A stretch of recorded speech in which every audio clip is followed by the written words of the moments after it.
थोडं सांगा ना भूषणजी की लवकर लग्नासाठी काय उपाय करायला पाहिजे.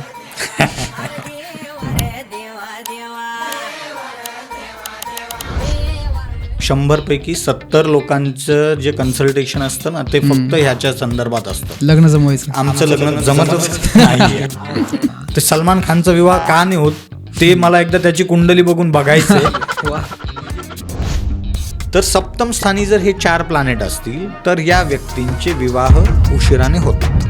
तुम्हाला प्रत्येकाच्या आयुष्यामध्ये विवाहाचे कमीत कमी 7-8 वेळा योग येतात. लग्नानंतर व्यक्तीचं नशीब बदलतं का?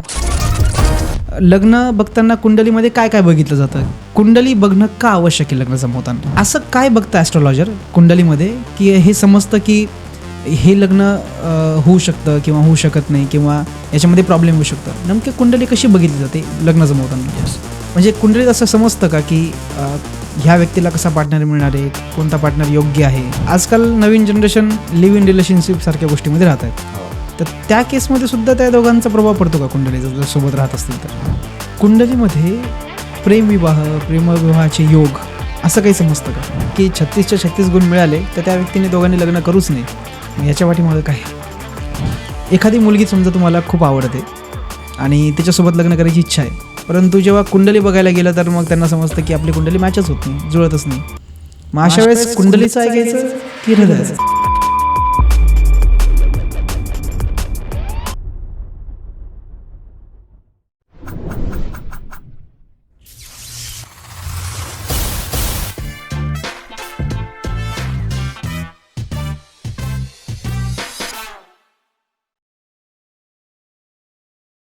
पुन्हा एकदा स्वागत आहे TAP पॉडकास्टमध्ये भूषण सरांचं. नमस्कार. नमस्कार. कसे आहात सर? मी मजेत. पुन्हा एकदा येऊन कसं वाटतंय? खूप भारी वाटतंय. आणि आपला पहिला पॉडकास्ट झाल्यानंतर ज्या गोष्टी घडत गेल्या त्या अगदी म्हणजे मला असं हे होतं की आपला पॉडकास्ट लोकांसाठी किती आवडेल किती नाही, पण त्यानंतर आलेला मला रिस्पॉन्स आणि ह्या गोष्टी मला खूप आवडल्या. आणि असं म्हणू शकतो की माझ्यासाठी एक प्लॅटफॉर्म इथून मिळाला. क्या बात आहे. नाही ॲक्च्युली मी पहिल्या पॉडकास्टमध्ये मला जो अनुभव आला ना तो एकदम वेगळा होता. कारण मी माझ्या डोक्यात एक प्रिसेट होता की ॲस्ट्रॉलॉजर असा असतो, तो ह्याच गोष्टी बोलतो ठराविक. पण तुम्ही त्याला सायंटिफिक, इंजिनिअरिंग आणि ह्या अँगलने जर दाखवलं ना तर मला अक्षरशः इंटरेस्टिंग वाटायला लागला तो टॉपिक. आज पण असा एक विषय घेऊन येतोय आपण की लग्न बघताना किंवा लग्न जमवताना कुंडली कशी बघायची. म्हणजे ह्या पॉडकास्टमध्ये आपण ते नॉलेज देणार आहे की लग्न बघताना कुंडलीमध्ये काय काय बघितलं जातं किंवा काय गोष्टी बघायला पाहिजे आवर्जून किंवा काय गोष्टी आपण टाळू शकतो. थोडक्यात त्याच्यावर सोल्युशनसुद्धा. तर बघूयात की आज काय चर्चेतून निघतं. कारण मला माहीत नाही तुम्ही काय उत्तर देणार प्रत्येक गोष्टींचे. माझ्यासाठी सरप्राईजच असतं आणि तुम्ही जे उत्तर देतात ते मला पर्सनली खूप आवडतात. आय होप की लोकांना पण आवडतील आज. हा पॉडकास्ट बघायच्या आधी माझी एक विनंती असणार आहे प्रेक्षकांना की तुम्ही तुमची कुंडलीसुद्धा तुमच्यासमोर ठेवा, जेणेकरून तुम्हाला सोपं होईल की आणि रिलेटेबल गोष्टी असणार आहेत. कारण तुम्हाला हे पण रिलेट करता येईल की सर जे बोलत आहेत ज्या घरांबद्दल, ज्या ग्रहांबद्दल किंवा ज्या पोझिशनबद्दल, तर ते तुम्हाला समजण्यास सोपं होईल आणि मजा तर येणारच आहे. नक्कीच नक्कीच. करूयात स्टार्ट सर. नक्कीच. आणि आज तुम्ही आता ज्या प्रकारे विवाह लग्न ह्याबद्दलचा जो टॉपिक घेतलेला आहे, मला वाटतं की माझ्याकडे जर का 100 लोक येत असतील ना, 100पैकी 70 लोकांचं जे कन्सल्टेशन असतं ना ते फक्त ह्याच्या संदर्भात असतं. लग्न जमवायचं. आमचं लग्न जमतच नाही, हा एक मोठा हे असतो. आणि दुसरं हे असतं आता जे चालू झालंय, म्हणजे आता हे तुलसी विवाह आणि यानंतर लग्न आणि याच्या मागे लोक लागतात. जनरली हे पितृ पंधरवाडा, पितृपक्ष हे चातुर्मास वगैरे झालं, त्याच्यानंतर मग लोकांची परत ती लगीन घाई जी असते ती चालू होऊन जाते. तर मला वाटतं तुम्ही निवडलेला टॉपिकही माझ्यासाठी पण चांगला आहे की ज्याला मी एक्सप्लेन करू शकेल आणि मलाही खूप आवडेल. धन्यवाद. त्यासाठी खूप खूप लोकांचा फायदा होणार आहे ह्या पॉडकास्ट बघून. कारण त्यांना ज्यांचे लग्नाचा योग आहे पण लग्न लांबणीवर जात आहेत, होतच नाही किंवा जमवताना अडचणी येत आहेत, कदाचित कित्येक जणांना याच्यातून सोल्युशन मिळेल अशी अपेक्षा आहे मला. करूया सुरुवात आपण. नक्की. ठीक आहे. तर काही काही प्रश्न बेसिक आहेत आणि काही काही आपण लोकांना समजेल अशा भाषेत तुम्ही उत्तर द्या. तर सर्वात पहिला प्रश्न हाच असणार आहे की कुंडली बघणं का आवश्यक आहे लग्न जमवताना. बघा, कुंडली हा आहे ना एक रूट मॅप आहे. मी नेहमी सांगतो, मी माझ्या प्रत्येक पॉडकास्टमध्ये सांगतो, आणि कुंडली त्या रूट मॅपनुसार तुम्हाला तुमच्या डे टू डे लाईफमध्ये तुम्हाला बदल करायचे आहेत. सिंपल सोप्या भाषेत जर सांगायचं झालं तर बाबा पावसाळा संपलेला आहे, पुणे औरंगाबाद रोड खराब झालेला आहे. जे तुम्ही रुटीन 5 तासात पोचता आता 6 तास लागणार आहे. 1 तास तुम्हाला अर्ली निघायचं आहे. हे 1 तास अर्ली निघायचं सोल्युशन तुम्हाला कुंडलीतून मिळणार आहे. बरोबर. त्यामुळे कुंडली बघणं आवश्यक आहे. हे अगदी सोप्या भाषेमध्ये झालं. मग आता आपण बाकी बघूयात की ते लग्नाचे योग उशिरा असतील तर मग आपण अर्ली बघायला चालू केलं पाहिजे. एक असतात योग, दुसरे असतात कर्म, तिसरे असतात कालदेशपात्रच्या परिस्थिती. हे सर्व म्हणजे वर्तमान परिस्थिती, हे सगळं ज्या वेळेला व्यक्तीचा पुरुषार्थ, ह्या सगळ्या पुरुषार्थ म्हणजे आपण किती मेहनत घेत आहोत, बरोबर, या सगळ्या गोष्टींवरनं मग तुमचं लाईफ बनत असतं. कुठल्याही एका आधारावरती काहीच गोष्टी होत नाहीत. कुंडली खूप चांगली आहे आणि तो व्यक्ती झोपा काढतोय, काहीच नाही होणार आहे. एक व्यक्ती खूप मेहनत घेतोय पण कुंडली सपोर्ट नाही करत आहे, तर तुम्हाला रिझल्ट जे मिळायला पाहिजेत तितके नाही मिळणार आहेत. अच्छा. पण कर्म सर्वात मोठे आहेत, त्यामुळे रिझल्ट मिळतील त्या व्यक्तीला. मी नेहमी कर्मालाच प्राधान्य दिलेलं आहे. जरी मी ज्योतिषकार आहे पण कर्मांना अगोदर प्राधान्य आहे. आणि हेच कारण आहे की बरेचसे ज्योतिषकार आज फेल होत आहेत, कारण की ते कर्मांवरती फोकस कमी देत आहेत, कुंडलीवरती जास्त देत आहेत. बरं. आपल्याला कुंडलीवरनं काय कर्म करायचे हे समजायला पाहिजे. ओके. तर त्यामुळे कुंडली बघणं जे आहे ते इम्पॉर्टंट आहे, पण त्याच वेळेला त्याच्यासोबत कर्म करणं इम्पॉर्टंट आहे. ओके. तरच तुम्हाला रिझल्ट 100% मिळणार आहेत. ओके. कर्म तर कर्मसिद्धांत सगळ्यांसाठी ॲप्लिकेबल आहे, त्यात काही शंकाच नाही. आता मला स्पेसिफिकली आपण कुंडलीवर येऊया, कारण आता पॉडकास्ट आपला मेनली फोकस कुंडलीवर असणार आहे, लग्नाच्या विषयीशी. येस. असं काय बघतं ॲस्ट्रॉलॉजर कुंडलीमध्ये की हे समजतं की हे लग्न होऊ शकतं किंवा होऊ शकत नाही, किंवा याच्यामध्ये प्रॉब्लेम होऊ शकतं? नेमकी कुंडली कशी बघितली जाते लग्न जमवताना? येस. आपण यापूर्वी आहे ना एकदा आहे ना एक बेसिक कुंडली समजून घेऊयात. ओके. अशा टाईपची एक कुंडली आपण सर्वांनी पाहिलेली असेल. 12 डब्बे असतात. याला म्हणतात प्रथम भाव, याला म्हणतात द्वितीय भाव, याला म्हणतात तृतीय भाव. 4, 5, 6, 7, 8, 9, 10, 11 आणि हा 12. ओके. हे सगळे भाव आहेत. हे भाव आहेत. हां. बेसिकली हे 12 भाव आहेत. हे आणि 12 डब्बे म्हणजे 12 भाव आहेत. म्हणजे आमच्या सोप्या भाषेत पण सांगा की नेमकी भाव काय महत्वाचं असतं. आणि भाव सगळे म्हणजे एक व्यक्ती दुसऱ्या व्यक्तीबद्दल कसे भाव ठेवतो. अच्छा. त्याच्यामुळे त्याला भाव म्हणतात. बरं. भाव म्हणजे ज्योतिषाच्या भाषेत भाव ही एकदम टेक्निकल संकल्पना झाली. ओके. नॉर्मली मग लोक याला डब्बे म्हणतात, स्थानं म्हणतात, अनेक वेगवेगळ्या ठिकाणी त्याला वेगळे. पण भाव म्हणजे ह्याच्यातनं आपण त्या व्यक्तीबद्दल कसा भाव ठेवू. अच्छा. ओके. हे आहे. त्या व्यक्तीबद्दल त्या पर्टिक्युलर एखादे म्हणजे काय काय वेगवेगळे अट्रिब्यूट्स आहेत त्याबद्दल. जसं की 10वं स्थान म्हणतात कर्मस्थान आहे, तर मी कामाबद्दल माझे कसे भाव असतील. अच्छा. बरं. मी कामचुकार असेल, मी खूप जास्त वर्कोलिक असेल, मी ओके असेल, हे सर्व जे आहे हे असे भाव आहेत. अच्छा. काय भाव त्या व्यक्तीचे असतील आणि हे फिक्स असतं असं? हे प्रत्येकाच्या कुंडलीमध्ये फिक्स आहेत. बरं. ओके. मी असू द्यात, तुम्ही असू द्यात, विराट कोहली असू द्यात, तेंडुलकर असू द्यात, सर्वांच्या कुंडलीमध्ये हे भाव फिक्स आहेत. ठीक आहे, समजलं. आता आपण आणखी एक कुंडली मी घेतो. हे सर्वांनी लक्षात ठेवावे. म्हणजे त्यांनी मला तर असं वाटतं थोड्याशा नोट्स काढून घ्याव्यात, ज्याच्यानंतर ते पण थोडेसे ॲस्ट्रॉलॉजर 2-5% तरी होतील. ओके. आणखी एक कुंडली घेऊयात. ठीक आहे. ही कुंडली आहे. जसं मी तुम्हाला सांगितलं की प्रथम भाव, द्वितीय भाव हे फिक्स आहेत. त्याच्यामुळे कुंडलीमध्ये भाव लिहिलेले नसतात. आपण जे कुंडलीमध्ये त्या रकान्यांमध्ये जे नंबर्स बघतो ते राशीला रिप्रेझेंट करतात. जसं इथे 3 नंबर लिहिलेला आहे, तर आपण असं म्हणूयात की प्रथम भावमध्ये 3 नंबरची राशी लिहिलेली आहे. मग त्यानुसार अँटी क्लॉकवाईज ह्याचं राशींचं सिक्वेन्स फिक्स आहे. मग 4, 5, 6, 7, 8, 9, 10, 11, 12, 1 आणि 2. ओके. प्रत्येकाच्या कुंडलीमध्ये तुम्ही बघताल तर इथे जो नंबर असेल, प्रथम भावमध्ये जो नंबर असेल त्याच्या सिक्वेन्समध्ये अँटी क्लॉकवाईज मध्ये बाकी हे फिरतील. आपल्या 12 राशी जसं भावांचं एक रोटेशनची पद्धत आहे तशीच यांची. पण भाव कसे भावांना मेन्शन ह्याच्यामुळे केलेले नाही कारण ते फिक्स आहेत. हा, म्हणजे राशी प्रत्येकाच्या याच्यात बदलते. आणि ही दरवर्षी बदलतात का, म्हणजे कसं? नाही नाही नाही, तुमच्या जन्माच्या वेळेला तुम्ही ज्या नक्षत्रामध्ये जन्म घेतला, ज्या राशीमध्ये तुम्ही जन्म घेतला, जन्माच्या वेळेला पूर्व दिशेला जी राशी असते ती राशी इथे प्रथम भावामध्ये लिहिल्या जाते. बरं, ओके. बेसिकली कुंडली म्हणजे जन्माच्या वेळेला वरती आकाशामध्ये जे पण ग्रह ताऱ्यांची जी पोझिशन आहे त्याचा काढलेला एक फोटो आहे. ओके. पूर्व दिशेला जी राशी चालते ती त्या प्रथम भावामध्ये लिहिल्या जाते, त्यानंतर बाकी अँटी क्लॉकवाईज डायरेक्शननी सिक्वेन्समध्ये इतर राशी लिहिल्या जातात. ओके, समजलं. तर आता इथे 3 नंबर लिहिलेला आहे. इथे भाव आणि राशी ह्याच्यात कन्फ्युजन व्हायला नको आहे. भाव फिक्स आहे त्याच्यामुळे त्या गोष्टींना मेन्शन केलेलं नाही आहे. हां, ओके. ठीक आहे. तर हे दुसरं आहे जे तुम्हाला लक्षात ठेवावं लागेल. तर आता आपल्याला भाव कळाले आहेत आणि राशी कळाल्यात.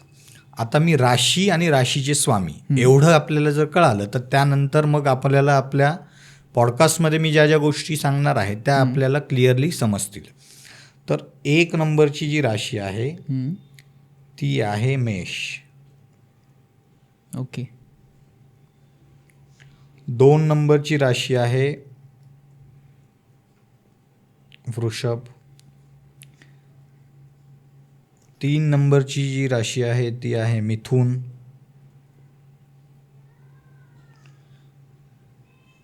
माझं हँडरायटिंग थोडं खराब आहे. नाही, तुम्ही म्हणताय त्यामुळे समजतंय. 4 नंबरची आहे कर्क. आणि बऱ्यापैकी लोकांनी सर्व हे ऐकलेले आहे त्याच्यामुळे तुम्हाला त्याच्यामध्ये असं काही हे जाणवणार नाही. बरोबर. फक्त लक्षात ठेवा की राशीचा नंबर, कारण की कुंडलीमध्ये राशीचं नाव लिहिलेलं नसतं, करेक्ट, नंबर लिहिलेला असतो. बरोबर. त्याच्यामुळे राशींचा हा सिक्वेन्स थोडासा माहिती ठेवा. करेक्ट. सिंह,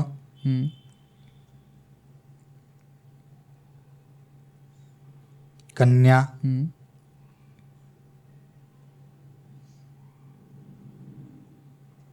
तूळ,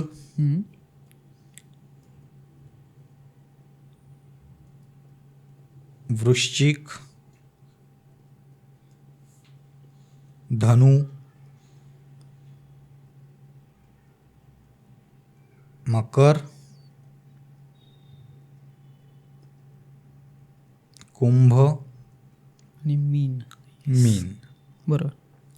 हे 12 राशी आहेत, त्यांचे नंबर आणि त्यांचा हा सिक्वेन्स बरोबर. हा आपण हे केला. आणि या राशींचे स्वामी आपल्याला माहिती पाहिजेत. तर मेषचा स्वामी आहे मंगळ. बरोबर. वृषभचा शुक्र, मिथुनचा बुध, कर्कचा चंद्र, सिंहचा सूर्य, कन्याचा सुद्धा बुध, तुळचा शुक्र, वृश्चिकचा सुद्धा मंगळ, धनुचा गुरु, मकरचा शनी, कुंभचा सुद्धा शनी आणि मीनचा गुरु. ओके. एवढं बेसिक नॉलेज प्रत्येक व्यक्तीला असलं पाहिजे. हे नॉलेज 2 सेन्सनं गरजेचं आहे. एक तर ज्यावेळेला आपण ॲस्ट्रॉलॉजरकडे जातो ना त्यावेळेला ॲस्ट्रॉलॉजर ज्या भाषेत बोलतात थोडंसं आपल्यालाही ते कळायला हवं. जसं ते सांगतील कर्मस्थानचा स्वामी इथे बसलेला आहे, हा चांगला पोझिशनला आहे, हा वाईट. या व्यतिरिक्तच्या बाकी ज्या गोष्टी आहेत त्या खूप जास्त टेक्निकल होतील पॉडकास्टच्या हिशोबाने. त्यामुळे आपण एवढ्या गोष्टी समजून घेऊया. ठीक आहे. आणि माझी अशी अपेक्षा आहे की मी ज्या ज्या वेळेला हे सांगल तर ही स्क्रीन थोडीशी दिसायला आपण एडिटर करूयात. येस, चालेल. तर हे बेसिक हे झालं. आता आपण आपल्या मूळ प्रश्नाकडे येऊया. ओके. जसं तुम्ही मला विचारलं होतं की काय बघता तुम्ही कुंडलीमध्ये आपण काय बघायला पाहिजे. हां, एक गोष्ट आणखी समजून घ्या, मी इथे राहू आणि केतू ना कुठली राशी दिलेली नाही आहे. तर राहू आणि केतूच्या बेसिकली कुठलीही राशी नाही आहे. अच्छा. मला वाटतं मी मागच्या पॉडकास्टमध्ये सांगितलं असेल की राहू केतूला का बरं कुठली राशी नाही आहे किंवा त्यांचे कोणी मित्रही नाही, कोणी शत्रूही नाही आहेत. ते ज्या राशीत बसतात ती राशीचा स्वामी जर कुंडलीत चांगला असेल तर राहू केतू चांगली फळे देतील. अच्छा. तो स्वामी जर चांगल्या अवस्थेत नसेल तर ते खराब फळे देणार. ओके. आता इथपर्यंत समजून घ्यायला ठीक आहे. आता विवाह लेट होण्याचे काय कारणं असतात? तर हां, एक गोष्ट आणखी माहिती पाहिजे की प्रत्येक भावने आपण काय बघतो. तर 2-3 भाव सध्या फक्त लक्षात ठेवूयात. विवाह स्थान जे आहे, सप्तम स्थान हे विवाह स्थान आहे. दुसरं स्थान हे कुटुंबाचं स्थान आहे. ओके. फॅमिलीच्या फॅमिली. याला लग्न म्हणतात. हे विवाह आणि लग्न ह्याच्यात कन्फ्युजन व्हायला नको. ओके. प्रथम भावला लग्न म्हणतात. बर. कालदेशपात्राच्या कुंडलीमध्ये हे प्रथम भाव म्हणजे याला लग्न म्हणतात. याला ज्या वेळेला मेष लग्नाची कुंडली असते ना त्याला कालदेशपात्राची कुंडली असंही म्हणतात. हे फक्त याच्यामध्ये सांगतोय की काही ठिकाणी बरेचसे लोक युट्यूबला काहीतरी बघतात, मग कालदेशपात्राची कुंडली हे वगैरे या गोष्टी कळत नाहीत. अच्छा. ओके. मेष लग्नाची जी कुंडली असेल ती कालदेशपात्र म्हणजे प्रथम भाव आणि तिथे एकच नंबर. बर. एक पहिली राशी मेष आहे, तिथे 1 नंबर असेल तर ती कुंडली कालदेशपात्राची कुंडली. तेवढं एक्सेप्शन आहे. हां, आपण त्याला एक्सेप्शन नाही म्हणणार, त्याला म्हणतात कालदेशपात्राची कुंडली ती आहे. तशी ओळखच आहे त्याची. हां, त्याची ओळख आहे ती. ओके. तर पहिलं भाव, दुसरा भाव कुटुंबाचा आहे आणि मेन आपल्याला आज ज्याच्यावर बोलायचं तो सप्तम स्थान. बर. असं का? सप्तम स्थान हे विवाहाचं स्थान आहे. आज आपला जो मेन टॉपिक आहे तो विवाहाचा आहे. करेक्ट. कुटुंब बेसिकली विवाह झाल्यावर जे कुटुंब वाढतं त्याच्यामुळे मी कुटुंबाच्या स्थानाला एक इम्पॉर्टन्स. बर. ठीक आहे. त्याच्यामुळे आज आपण बाकी पैसा, करिअर या गोष्टींवर काहीच बोलणार नाही आहोत. ठीक आहे. आज लोकांसाठी जो गांभीर्याचा विषय त्याच्यावरच डिस्कशन करूया. नक्कीच. तर विवाहाचं स्थान हे सप्तम स्थान आहे. आता विवाह लेट का होतात? बर. सप्तम स्थानचा जो स्वामी असेल, जसं आता एक्झाम्पल सपोज मी इथे लिहिलं 2 नंबर. बर. 2 नंबरचा जो स्वामी आहे तो आहे शुक्र. म्हणजे दुसरी राशी दुसरी आहे. बरोबर. तर आता मी जे सांगतो की सप्तम स्थानचा स्वामी जर एखादा स्लो मुव्हिंग प्लॅनेट असेल. बर. आता स्लो मुव्हिंग प्लॅनेट्स कोणते आहेत? शनी, राहू, केतू आणि गुरु. ओके. आता हे स्लो मुव्हिंग म्हणजे काय की यांची जी ट्रान्झिट होतात हे उशिरा म्हणजे शनी 2.5 वर्षानंतर एक राशी परिवर्तन करतो. बर. बर. गुरु साधारणतः 1 वर्ष, 13 महिने 12 महिने असं हे आहे. राहू केतू 1.5 वर्ष 18 महिने घेतात. बर. तर सप्तम स्थानी जर हे प्लॅनेट्स असतील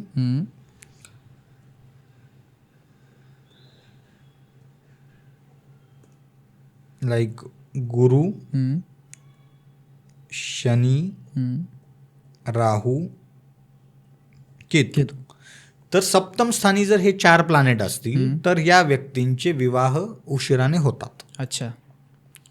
आता हे उशिरा म्हणजे कुठपासून उशिरा?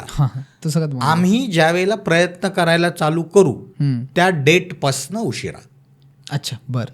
वयाचं त्याला लिंक नाहीये, कारण वयाच्या लिंक ह्या कालदेशपात्राच्या परिस्थितीनुसार बदलतात. ओके. म्हणजे थोडक्यात मला जे समजलं की आजपासून मी लग्न बघण्यासाठी सुरुवात करतोय तर ती दशा आजपासून सुरू होते. आजपासून पकडायचा. अच्छा. इथपासून मला वेळ लागणार आहे. म्हणजे पूर्ण कर्मच झालं हे इथं. हां, असं तुम्ही समजू शकता. कारण की डॉक्टर एखादा असेल त्याचं 30शीत लग्न झालं तर आपल्याला काही नाही वाटणार, कारण त्याला शिकण्याचा पिरियडच 27 वर्ष होता. बरोबर. त्याच्यामुळे तो लेट नाही वाटणार. इंजिनियरसाठी 30 म्हटलं की नाही उशीर झाला म्हणतात. बरोबर. साऊथला जाताल तर 30 नंतर ते बघायला सुरुवात करतात. तर तो तिकडचा ट्रेंड आहे. बरोबर. त्याच्यामुळे हे जे आहे आपण ज्यावेळेला बघायला चालू करू त्यानंतर विवाह जे आहेत ते लेट होतात. बर. एक्सेप्शन असतात आणि या व्यतिरिक्त आणखी बऱ्याच गोष्टी आहे. असे पण लोक असतील की ज्यांच्या कुंडलीत सप्तम स्थानी शनी पण लग्न लवकर झालं. त्याच्यावरती इतर काही एखाद्या ग्रहाची दृष्टी असेल, मग तिथे बाकीचे कन्सेप्ट येतात, बाकी दृष्टी आणि ह्या बाकीच्या अनेक कन्सेप्ट येतात त्याच्यात. पण आजच्या पॉडकास्टमध्ये मोठामोठी सांगायचं झालं तर हे बरेचसे लोक याला रिलेट करू शकतील की आमच्या कुंडलीत ह्या 4 पैकी एक प्लॅनेट आहे आणि त्याच्यामुळे आमचं लग्न उशिरा होतंय. म्हणजे आम्ही बाबा 6 महिन्यापासून, 1 वर्षापासून, 2 वर्षापासून प्रयत्न करत आहोत, पण आम्हाला फळ येत नाहीये. तर त्याचं हे एक कारण असू शकतं. हे 7व्या घरामध्ये हे जे ग्रह तुम्ही सांगितले यांची दशा. हे एक आहे. या व्यतिरिक्त सप्तम स्थानचा स्वामी, म्हणजे समजा आता आपण असं पकडू की 10 नंबर आहे, बरं, 10 नंबरचा स्वामी आपण पाहिलं, 10 नंबर म्हणजे मकर राशी, त्याचा स्वामी शनी आहे.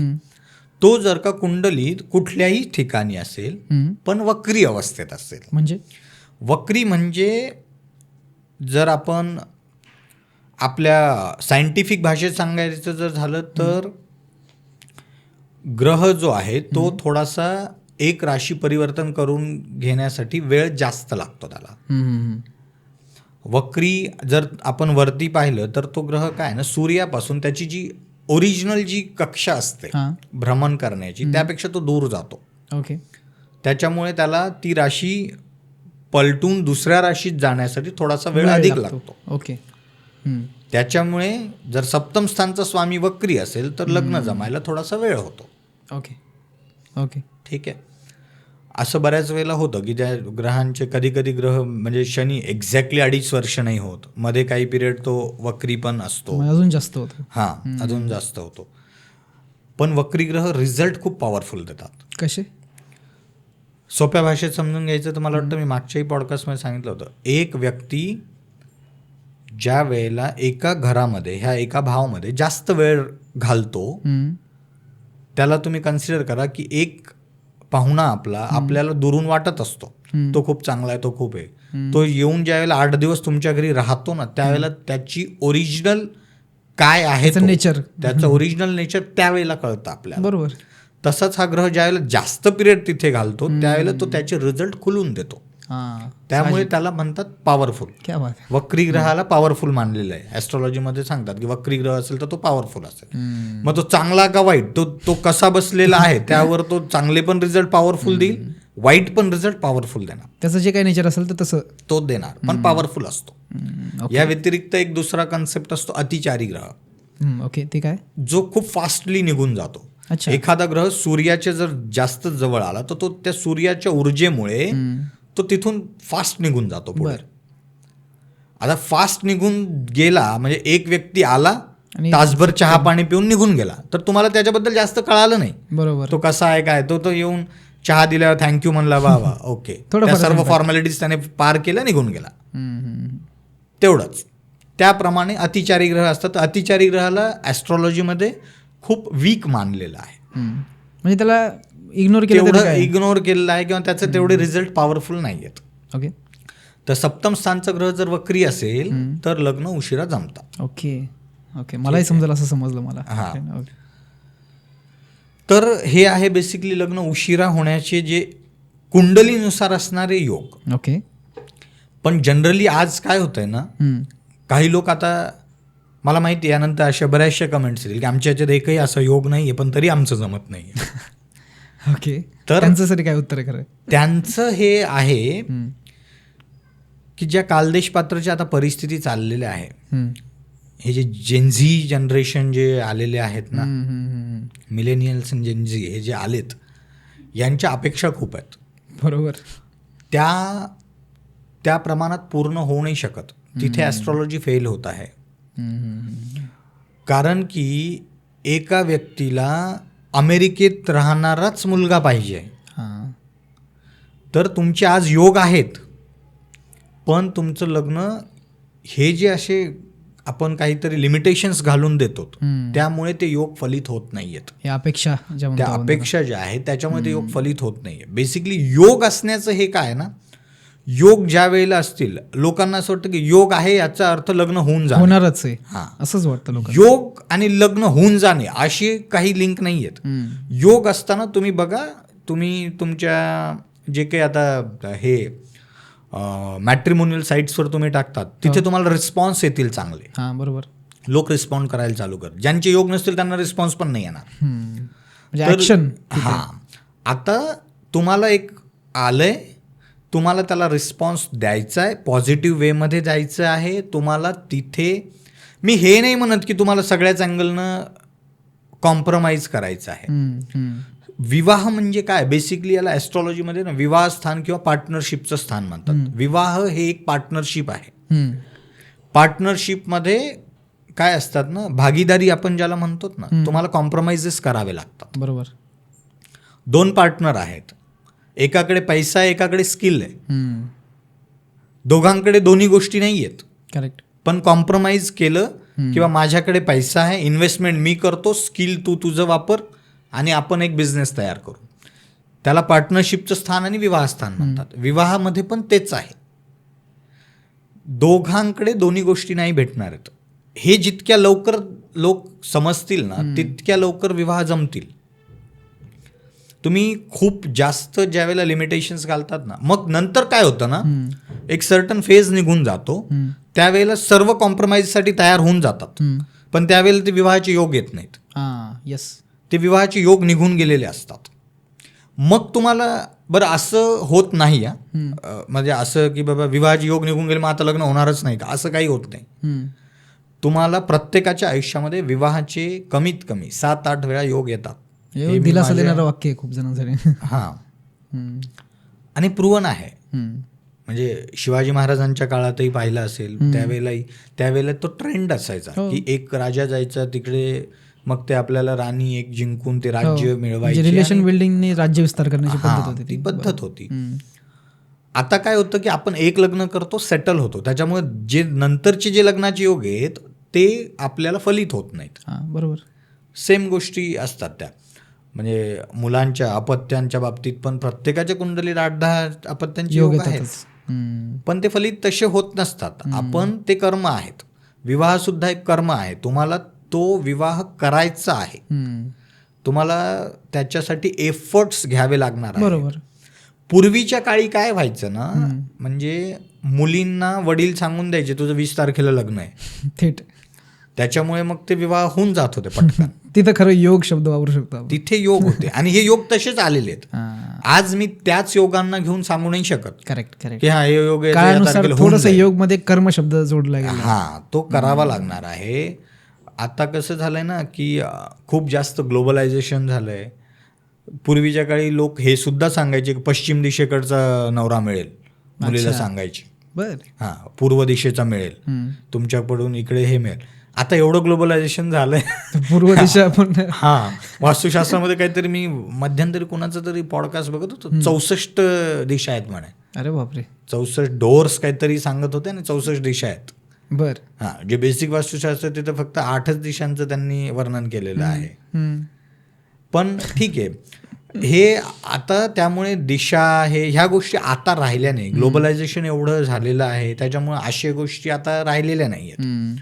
तुम्हाला कुठलचा जोडीदार मिळेल, कुठल्या साईडचा मिळेल, असं ह्या गोष्टी आता राहिलेल्या बंधनात नाही आल्या. हां, त्यांना आजच्या याने जर बघायला गेलं, विदेशातला मिळेल का? विदेश योग पण मी मागे कुठेतरी एका पॉडकास्टमध्ये सांगितलं होतं. विदेश योग म्हणजे फक्त तुमचं कल्चरल चेंज असतो, सीमा म्हणजे सीमा ओलांडणे एक वेगळं हे आहे, कल्चरल चेंज येतो. बर. तो खरा विदेश योग. ओके. की बाबा एक व्यक्ती महाराष्ट्रात जन्माला, गुजरातमध्ये वाढला वगैरे, तर महाराष्ट्राची संस्कृती वेगळी, गुजरातची संस्कृती वेगळी, तो पण विदेश योग, तो विदेश योग आहे. बर. आजच्या डेटला तोच खरा विदेश योग आहे. एक कारण की माझ्याकडे असे लोक येतात की नाही आमची मुलगी म्हणते तिला USA वालाच पाहिजे आहे. मग आता ते तसा भेटेल का? पूर्वीच्या काळी तेवढं ग्लोबलायझेशन नव्हतं, लोक पंचक्रोशीमध्येच विवाह होत होते. त्याच्यामुळे पूर्वीचे काही सांगायचे तुमच्या घरापासून पूर्व दिशेकडचे.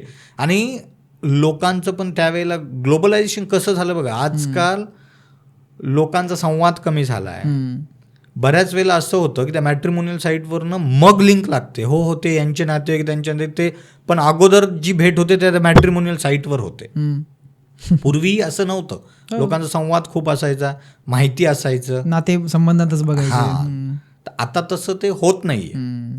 त्याच्यामुळे त्या गोष्टींना आता आपल्याला असे प्रश्नही लोकांनी पण अवॉइड केले पाहिजे आणि ॲस्ट्रॉलॉजरने तर अशा गोष्टी सांगूच नाही. Okay okay.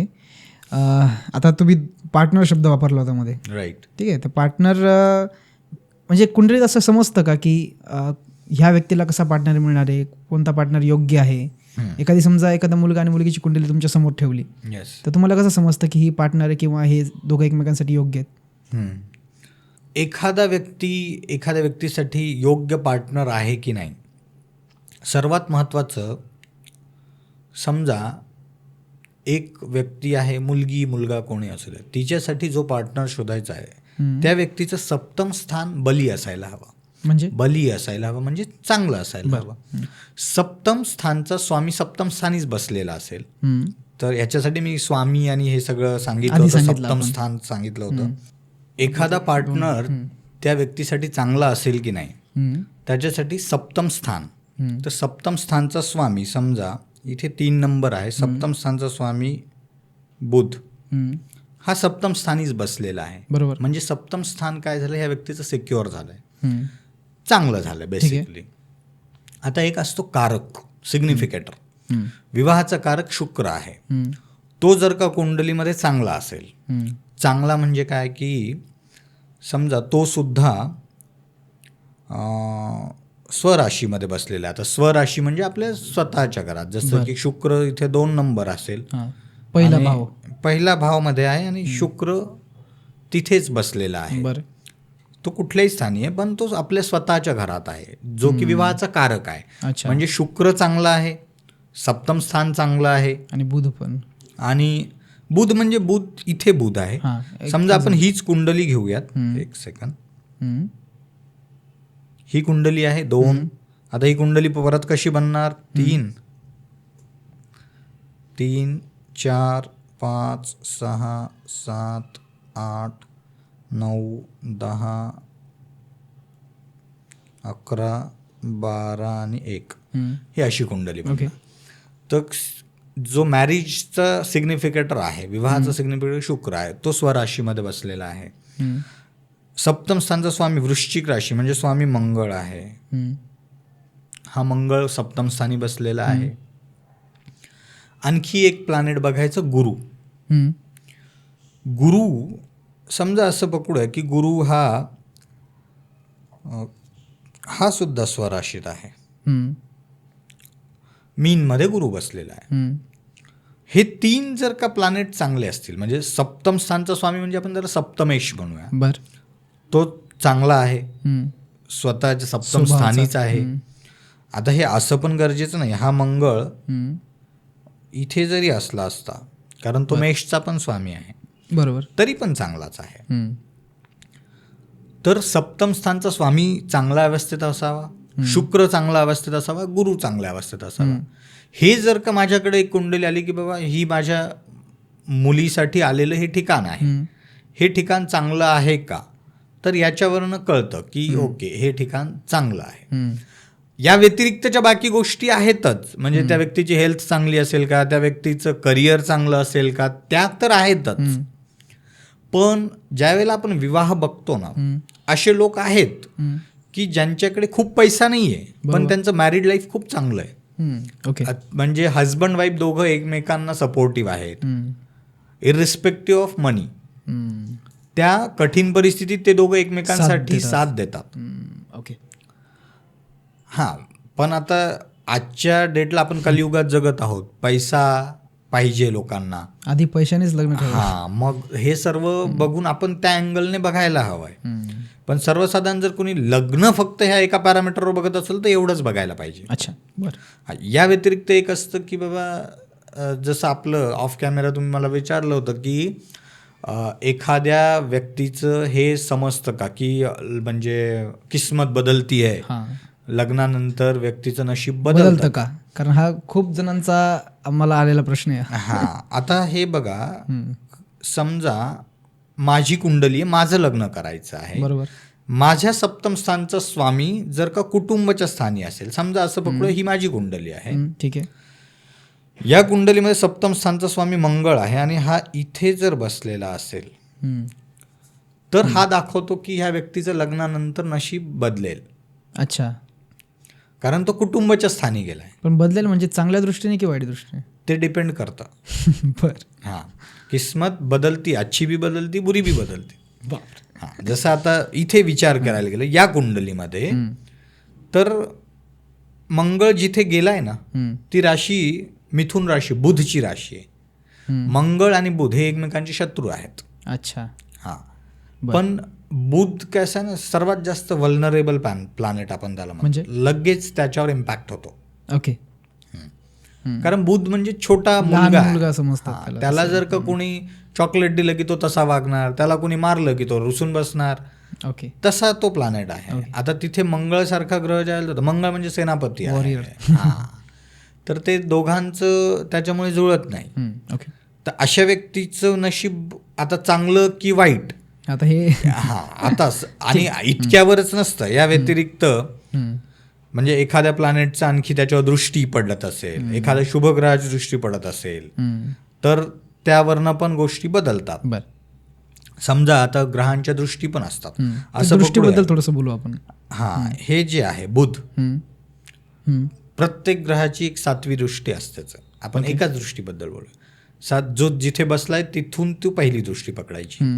आता इथे आपण बघूया 1 2 3 4 5 6 7. ओके. इथे 7वी दृष्टी आहे. आता हा मंगळ जरी तिथे आहे, पण बुध आपल्या स्वतःच्या राशीला बघतोय. तर या व्यक्तीचं जे आहे नशीब चांगलं राहील, नंतर लग्नानंतर चांगलं राहील. ओके. ओके. तर दृष्टी पण बघावी लागते. एका पॅरामीटरनी होत नाहीत, पण गोष्टी लग्नानंतर बदलतात. आपण रोखठोक बोलतोय तसं. लग्नानंतर गोष्टी बदलतात.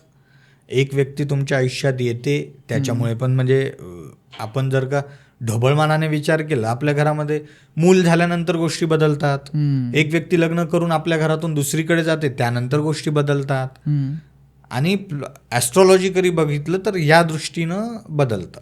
ओके. हां, एखाद्या व्यक्तीचा समजा 8व्या स्थानचा स्वामी दुसऱ्या स्थानी स्वराशीत असेल, तर तो आणखी जास्त पॉझिटिव्ह वेने बदलतं. अच्छा.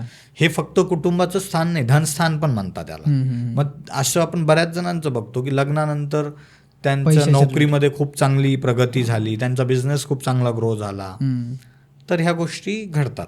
तर आपल्याकडे ज्या वेळेला कोणी व्यक्ती येतो, तर मी ह्या सर्व अंगाने विचार करून त्यांना मग सांगतो की तुम्ही गो हेड जायला पाहिजे की नाही जायला पाहिजे.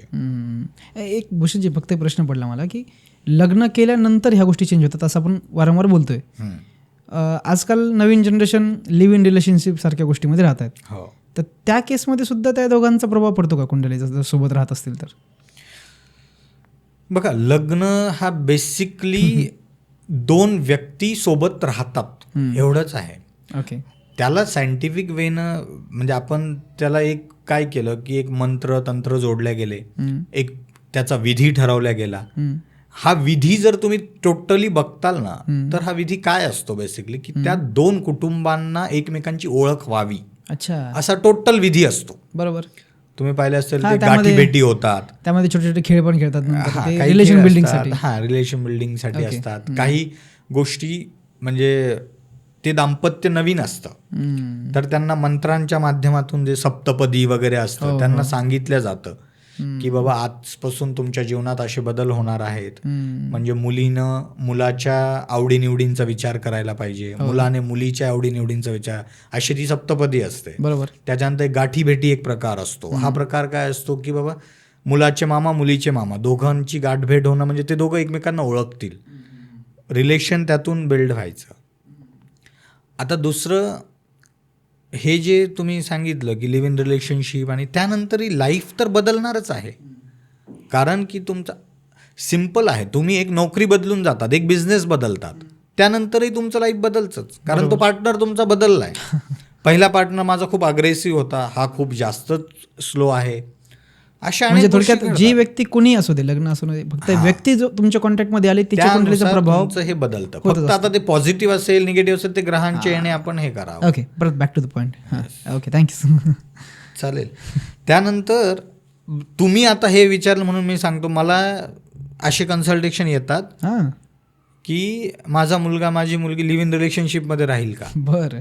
आता ॲस्ट्रॉलॉजी लिहिल्या गेलेलं एवढं 5,000 वर्षापूर्वी, त्या वेळेसच्या नुसार हे असे योग किंवा ते लिहिल्या गेलेले विचार पण नाही, नसन केला या गोष्टी. कुणी विचारही केलेला नाही आहे, कारण त्यावेळेला ते कल्चर नव्हतं. आता हे ॲस्ट्रॉलॉजी पुन्हा एकदा लिहिण्याची वेळ आलेली आहे, बापरे. कारण आजच्या घडामोडी ज्या घडत आहेत, जसं काळ बदलला, काळ बदललेला आहे, त्यानुसार ॲस्ट्रॉलॉजी परत एकदा लिहावी लागेल. आपण त्याचनुसार आता हालाकी मी कुणाबद्दल काही व्यक्त म्हणजे काही स्टेटमेंट देणं चुकीचं आहे, पण लोक सांगतात हे योग हां की असे योग आहेत. बर, ते कुठून आणलेत, कोणत्या पुस्तकात वाचलेत मला माहिती नाही आहे, पण असे योग नव्हते. ही जी जेनझी जनरेशन, त्यांचे हे स्वतःचे त्यांचे विल आहेत की नाही आम्हाला लग्न नाही करायचं, आम्हाला ती कमिटमेंट नको आहे. लग्नामध्ये बघा बेसिकली कमिटमेंट लागते आणि ही जनरेशन कमिटमेंटला नकोच म्हणते, कमिटमेंटला नको म्हणते अर्थातच. हां, त्याच्यामुळे लग्न हे खूप पवित्र त्याला स्थान दिलेलं आहे. आणि हे या ज्या गोष्टी आहेत त्याच्यामुळे या गोष्टी ॲस्ट्रॉलॉजीमध्ये नाही पण आहेत. माझ्यासाठी पण खूप ट्रिकी होऊन जातं की ह्या लोकांना काय सांगावं. बरोबर, अर्थातच. हां, ओके, असो. तर या गोष्टी आहेत.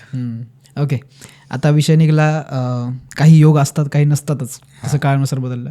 असंही ऐकून आहे की घटस्फोटाचे योग बघितले जातात किंवा लोक विचारतात सुद्धा ज्योतिषांना की आमचा घटस्फोटाचा योग आहे का किंवा घटस्फोटाची कुंडली. खरंच असं काही असतं का? घटस्फोट ही अशी गोष्ट आहे ना, हे पण तुम्ही जर बघताल तर गेल्या साधारण एक 20-25 वर्षामध्ये वाढलेली गोष्ट आहे. खूप जास्त वाढलेली आहे. पण योग आहेत की नाही, ॲस्ट्रॉलॉजीमध्ये योग नाही आहेत. बरं, ठीक आहे. मग आपण बघतो काय, बेसिकली आपण सप्तम स्थानचा स्वामी जर खराब असेल, ज्या गोष्टी मी तुम्हाला सांगितलं की चांगला विवाह त्याच्या अपोजिट असेल, जसं की आता मी असं सांगितलं एक असतं ना, काही ग्रह आपल्या राशीमध्ये उच्च नीच असे असतात. ओके, आता आपण असं पकडू की वृश्चिक राशी आहे सप्तम स्थानी. वृश्चिकचा स्वामी मंगळ हा कुठेतरी एखाद्या स्थानी खराब अवस्थेत बसलेला आहे, म्हणजे सप्तम स्थानचा स्वामी वीक झाला. बरोबर. त्याच्यानंतर इथे चंद्र आहे. चंद्र हा वृश्चिकमध्ये नीचचा असतो, म्हणजे सप्तम स्थान खराब झालं, सप्तम स्थानचा स्वामी खराब झाला. शुक्र सुद्धा चांगल्या अवस्थेत नाही आहे. जनरली 6, 8, 12 या स्थानी ग्रह हे निगेटिव्ह मानल्या जातात. अच्छा, कुठलाही ग्रह, फक्त तो स्वराशीत असेल तर रिझल्ट बदलतात, त्याच्यावर पॉझिटिव्ह ग्रहाची दृष्टी असेल तरी रिझल्ट बदलतात. पण आपण एक असं म्हणू की इन जनरल जसं इथे सूर्य आहे असं, ओके, सूर्य तुळ राशीमध्ये नीचचा असतो. तर असे काही म्हणजे हे असेल. सप्तम स्थानचा स्वामी असं पण समजा हे करू की इथे मंगळ आहे अष्टम स्थानी बसलेला आहे. म्हणजे आता ही जी तुम्ही कुंडली ड्रॉ करता ही सगळ्यात वर्स्ट कुंडली का? हा, वर्स्ट असं आपण मानूया. ठीक आहे, की मंगळ इथे आहे, म्हणजे सप्तम स्थानचा स्वामी आहे मंगळ, आणि तो 4 नंबरच्या राशीमध्ये नीचचा असतो. ऍक्च्युली असं होणार नाही, कुंडली 8च्या नंतर 4 नाही येणार, 9च येणार आहे. पण एक उदाहरणार्थ दाखल देतोय. सप्तम स्थान खराब झालं, सप्तमेश खराब झाला, शुक्र खराब झाला, तर मग ह्या व्यक्तीचं गुरु खराब असेल तर या व्यक्तीचे आपण असं म्हणू शकतो की या डायव्होर्स सारखी परिस्थिती आहे. म्हणजे तो नेचर खराब करून टाकेल सगळं. हा, कारण त्या व्यक्तीचं सर्वच तो सप्तम स्थानच खराब झालेलं आहे. अशा व्यक्तीने पार्टनरशिप, बिझनेसमध्ये पार्टनरशिप करू नये. घटस्फोट बाय रिझल्ट आहे त्याचा. घटस्फोट ही विल आहे बेसिकली. आता समजा आपण असं म्हणूयात की त्या व्यक्तींनी बाबा ठीक आहे यार, मला माझ्या असं एक केलं की बाबा मला माझ्या लाईफमध्ये विवाहाचं सुख मिळणार नाही आहे, त्या व्यक्तीने ॲक्सेप्ट केलं, चालू ठेवलं लाईफ, मग त्याचं लाईफ अडखळत चालत राहील. बरोबर. ते चांगलं कधी होणार, त्या व्यक्तीच्या एक दशा असतात. हा परत नवीन कन्सेप्ट असेल, पण दशा व्यक्तीवरती साधारण 120 वर्षाचं आयुष्य मांडलेलं आहे ॲस्ट्रॉलॉजीनुसार. ते कदाचित आपल्यापैकी कोणीच नाही भोगणार. पण त्या दशा ज्या चालतात ते कुठल्या ग्रहाची दशा असेल, एखाद्या चांगल्या ग्रहाची दशा येईल तर त्या पिरियडमध्ये त्या व्यक्तीचं लाईफ थोडंसं परत ट्रॅकवर येईल. मग आता त्या पिरियडमध्ये मे बी त्यांना अपत्य होतील, अपत्यांच्या सुखमुळे किंवा त्याच्यामुळे मग ते दोघंही कॉम्प्रोमाइज करतील, नाही यार आपल्याला आता यांच्यामुळे पुढे जायचं आहे, आपल्याला हे करता येणार नाही आहे. तर घटस्फोटाचं एक म्हणजे योग तर नाही म्हणता येणार, पण मी खूप कुंडल्यामध्ये कॉमन हे पाहिलंय, सप्तम स्थानी जर काय ना केतू बसलेला असेल ना, केतू बेसिकली ना डिटॅचमेंट देतो. तो ज्या स्थानी बसतो त्या स्थानचं डिटॅचमेंट देतो. Okay okay. इल्युजन देतो, डिटॅचमेंट देतो. कारण ही केतू असं म्हणतात की तो मागच्या जन्मीचं आपण एखादं म्हणजे मागच्या जन्माला रिप्रेझेंट करतो. बरं. मागच्या जन्माला ह्या व्यक्तीनं खूप आपलं विवाह सौख्य खूप उपभोगलेलं आहे. बरं. म्हणून या जन्मी त्याला त्या गोष्टीपासून आता डिटॅचमेंट हवी आहे. अच्छा. आणि केतू ज्या वेळेला तिथे असतो ना, मी असे हे पाहिलेले आहेत की लोक अगदी त्रस्त होतात ज्या वेळेला ते डायव्होर्स घेतात ना, मग त्यांना बरं वाटतं, मग ते ते सुटकेचा निश्वास सोडतात. मग आता समजा असं बघायला गेलं तर हे 10वं स्थान जे हे कर्मस्थान आहे. या व्यक्तींना ना इतकं मेंटल प्रेशर, स्ट्रेस राहतो आपल्या कामाच्या ठिकाणी, ज्या वेळेला ते काम सोडतात ना त्यांना मग रिलॅक्स वाटतं. म्हणजे केतू म्हणजे जॉब सुटल्यावरही लोक रिलॅक्स होऊ शकतात. ते ह्या केतूमुळे होतं. ते केतूमुळे होतं. ओके. त्यानंतर ते काहीतरी वेगळी लाईन पकडतील, वेगळी दिशा पकडतील, ज्यातून त्यांना तो स्ट्रेस जाईल त्यांचा. पण केतू बेसिकली जिथे बसलेला आहे त्या हे 12 स्थान वेगवेगळ्या गोष्टी दाखवतात. जसं इथं केतू असेल तर हे कुटुंबाचं स्थान आहे. कुटुंबापासून हा व्यक्ती डिटॅच असतो, डिटॅच असेल. ओके. मग आता गोष्टी कशा असतील, जसं हे कर्मस्थान आहे, 10वं स्थान कर्मस्थान आहे, तिथे चंद्र बसले. चंद्र म्हणजे आपलं मन आहे. हा व्यक्ती खूप वर्कोलिक असेल, याला काम काम काम पाहिजे. आणि त्याच वेळेला जर का केतू या व्यक्तीचं कुटुंबाच्या स्थानी असेल तर हा व्यक्ती आपल्या कामाच्या संदर्भामध्ये घरापासून दूर राहील. कारण त्याला कुटुंबापेक्षा प्रायोरिटी कामाला आहे त्या व्यक्तीला जास्त. पण ती डिटॅचमेंट होणार. तो व्यक्ती कुटुंबासोबत ज्या वेळेला राहायला चालू करेल ना तर त्याला असं वाटेल की यार माझं कामातून फोकस नाही होते, मी त्यापेक्षा वेगळंच राहतो, मी त्यापेक्षा नाही तिकडे शिफ्ट होतो, हे मला पॉसिबल होत नाही अपडाऊन, मी त्यापेक्षा तिकडे शिफ्ट होऊन जातो. आणि मग तो व्यक्ती सुटकेचा निश्वास सोडतो. असं नेचर बाहेर येतं. हां. तर ह्या गोष्टी केतूसाठी जर सप्तम स्थानी केतू असेल तर अशा लोकांनी अगोदरपासून लक्षात ठेवायला पाहिजे की आपल्या लाईफमध्ये असं आहे. त्यांनी आपल्या लाईफ पार्टनरला या गोष्टी समजून सांगून की बाबा आपल्यामध्ये अशा गोष्टी होऊ शकतात. तर हा ग्रहांचा प्रभाव आहे. ओरिजिनली मी तसा नाही आहे. केतूमुळे इल्युजन्स पण होतात. म्हणजे आपल्याला जे समोर डोळ्यांसमोर एक पडदा राहतो, बरोबर, आणि व्यक्तीला असं वाटत राहतं की सप्तम स्थानी केतू, नाही माझा लाईफ पार्टनर असा आहे, नाही माझा लाईफ पार्टनर तसा आहे. रियालिटी केतू दाखवत नाही. ओके. इल्युजनमध्ये ठेवतो व्यक्तीला, भ्रम. राहू केतू हे दोघांचंही तेच कार्य, हे भ्रमही ठेवतात. कारण की हे आकाशात एक्झिस्टन्समध्ये नाही, छायाग्रह आहेत, जे दिसत नाहीये ते ग्रह आहेत. हे मग त्यांचं काम पण तसं, त्यांचं काम, त्यांचं नेचर पण तसं आहे. जे दिसत नाही, इल्युजन असेल तेच दाखवणार. Okay okay. त्याच्यामुळे सप्तम स्थानी जर केतू असेल तर घटस्फोटाचा तुम्ही विषय काढला म्हणून मी हे सांगतोय. अदरवाईज ज्योतिषशास्त्रात घटस्फोटाचे योग नाही आहे. घटस्फोट ही विल आहे, घ्यायचा की नाही घ्यायचा. अडखळत आयुष्य चालवायचं आहे तर चालतही राहतं. मी कित्येक असे कपल पाहिलेत जे त्यांचा घटस्फोट नाही झाला पण घरामध्ये 20 वर्षापासून संवाद नाही आहे दोघांमध्ये. बापरे. हां, असे पाहिलेत मी. आणि नंतर त्यांनाही सवय झाली त्या गोष्टीची. तर असे हे आहेत. त्यामुळे मला जर अशांनी एखाद्याने कोणी विचारलं घटस्फोटाचे योग का, मी सांगितलं असतं हो आहेत, ते बघा आम्ही 20 वर्षापासून राहतो, तुम्हाला काउंटर करा. हां, त्याच्यामुळे हे प्रकार मी कधीच सांगत नाही घटस्फोटाचे योग आणि हे. ओके. पण कुंडलीमध्ये असे, कारण की ते आजचा ट्रेंड झाला आहे तो, त्याच्यामुळे ती विल आहे, ते योग नाही आहे. कधी कधी कसं होतं ना, बऱ्याचशा माझ्या मित्रांचे काही मन मोडणाऱ्या गोष्टी कराव्या लागतात त्यांना. म्हणजे फॉर एक्झाम्पल, एखादी मुलगी समजा तुम्हाला खूप आवडते आणि त्याच्यासोबत लग्न करायची इच्छा आहे, परंतु जेव्हा कुंडली बघायला गेलं तर मग त्यांना समजतं की आपली कुंडली मॅचच होत नाही, जुळतच नाही. मग अशा वेळेस कुंडलीचं ऐकायचं की हृदयाचं? कर्माचं ऐकायला पाहिजे. ओके. कारण मी तुम्हाला सांगितलं कुंडली हा रूट मॅप आहे, त्याच्यातून कर्म काय करायचे आपल्याला ते बघायला पाहिजे. तर बेसिकली लोक ना कुंडली न जुळणे म्हणजे गुण जुळवणे त्याला म्हणतात की आमचे गुण जुळत नाही आहेत, म्हणून मग आम्ही आता लग्न करावं की नाही करावं. बेसिकली गुण जुळवणे म्हणजे काय ना, दोघांच्या नक्षत्रावर, जन्म नक्षत्रावरनं हे ठरतात. आणि या 8 प्रकारच्या टेस्ट असतात, ज्याची टोटल गुण असतात 36 गुण असतात. त्यापैकी असं मानतात की 18पेक्षा जास्त, म्हणजे 50% जास्त जर आले तर मग बाबा हे लग्न करू होऊ शकतं. शकतं. त्यापेक्षा जर का कमी गुण आले तर मग म्हणतात की हे लग्न करायला नाही पाहिजे. आपण एक अगोदर गुणांवरती थोडंसं बोलूया, हा नक्कीच आणि त्यानंतर मग आपण सांगूयात की चालेल. माझी काय पद्धत आहे नक्कीच किंवा तेच गुणांना करायला आवडेल. इम्पॉर्टन्स किती आहे. बर. तर एक असतं वर्ण, हम्म. वश्य, हम्म.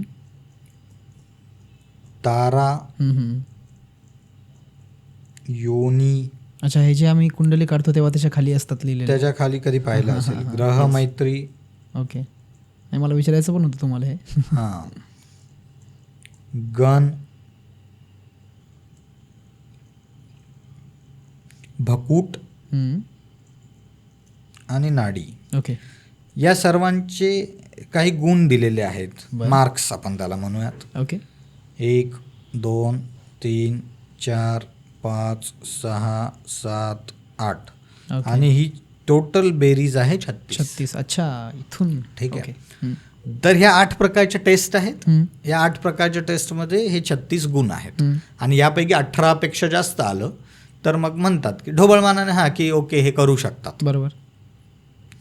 आता आपल्याला ना हे समजून घ्यायला पाहिजे की हे एक एक नेमकं काय आहे. बरोबर, त्याचा अर्थ प्लीज समजा. त्याचा अर्थ म्हणजे जसं आता वर्ण, हम्म. वर्ण म्हणजे जुन्या काळी पण तुम्हाला माहिती असेल की क्षत्रिय, वैश्य, शूद्र आणि ब्राह्मण हां. असे हे होते. एखाद्या व्यक्तीचं वर्ण काय आहे, हम्म.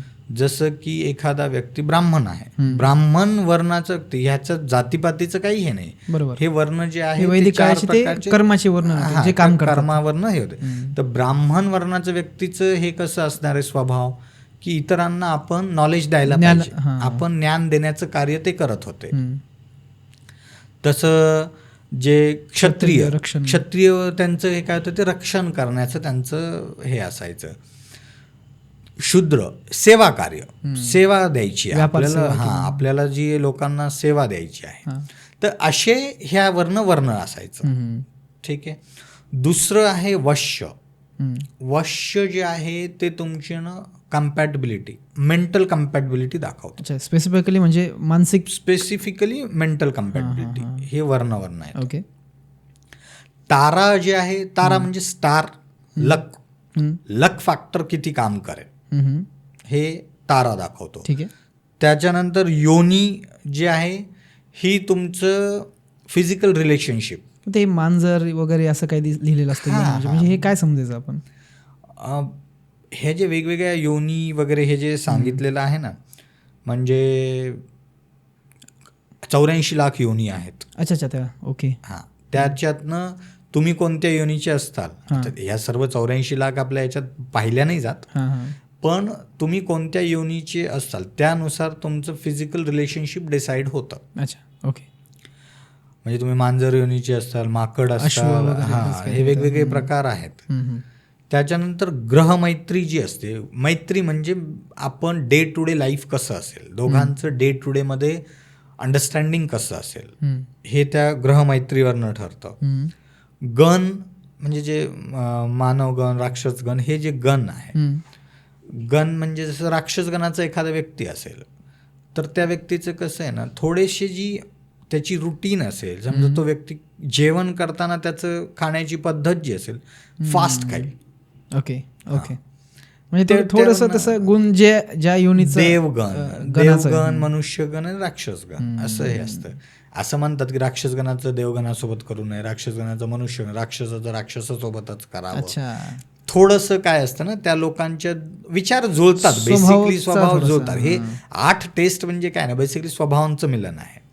त्याचं तुमचं विवाह हा चांगला असेल की नसेल ह्याच्याशी तसं लिंक नाहीये, स्वभावांचं मिलन आहे ते. मग ते तुम्ही तुमचं बघून घ्यायचं की हां, तुम्हाला महत्व द्यायचं. हां, माझ्याकडे ज्याही वेळेला कोणी येतो तर मी दोन्ही पण बघतो, कुंडली पण बघतो, जसं आपण अगोदर सांगितलं बरोबर. सप्तम भाव, सप्तम स्थानचा स्वामी गुरु शुक्र हे चांगले असायला हवेत.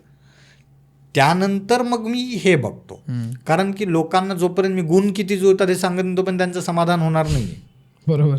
आणि आधी प्रश्न तोच विचारला जातो, आमचे किती गुण आमचे किती गुण जुळतात.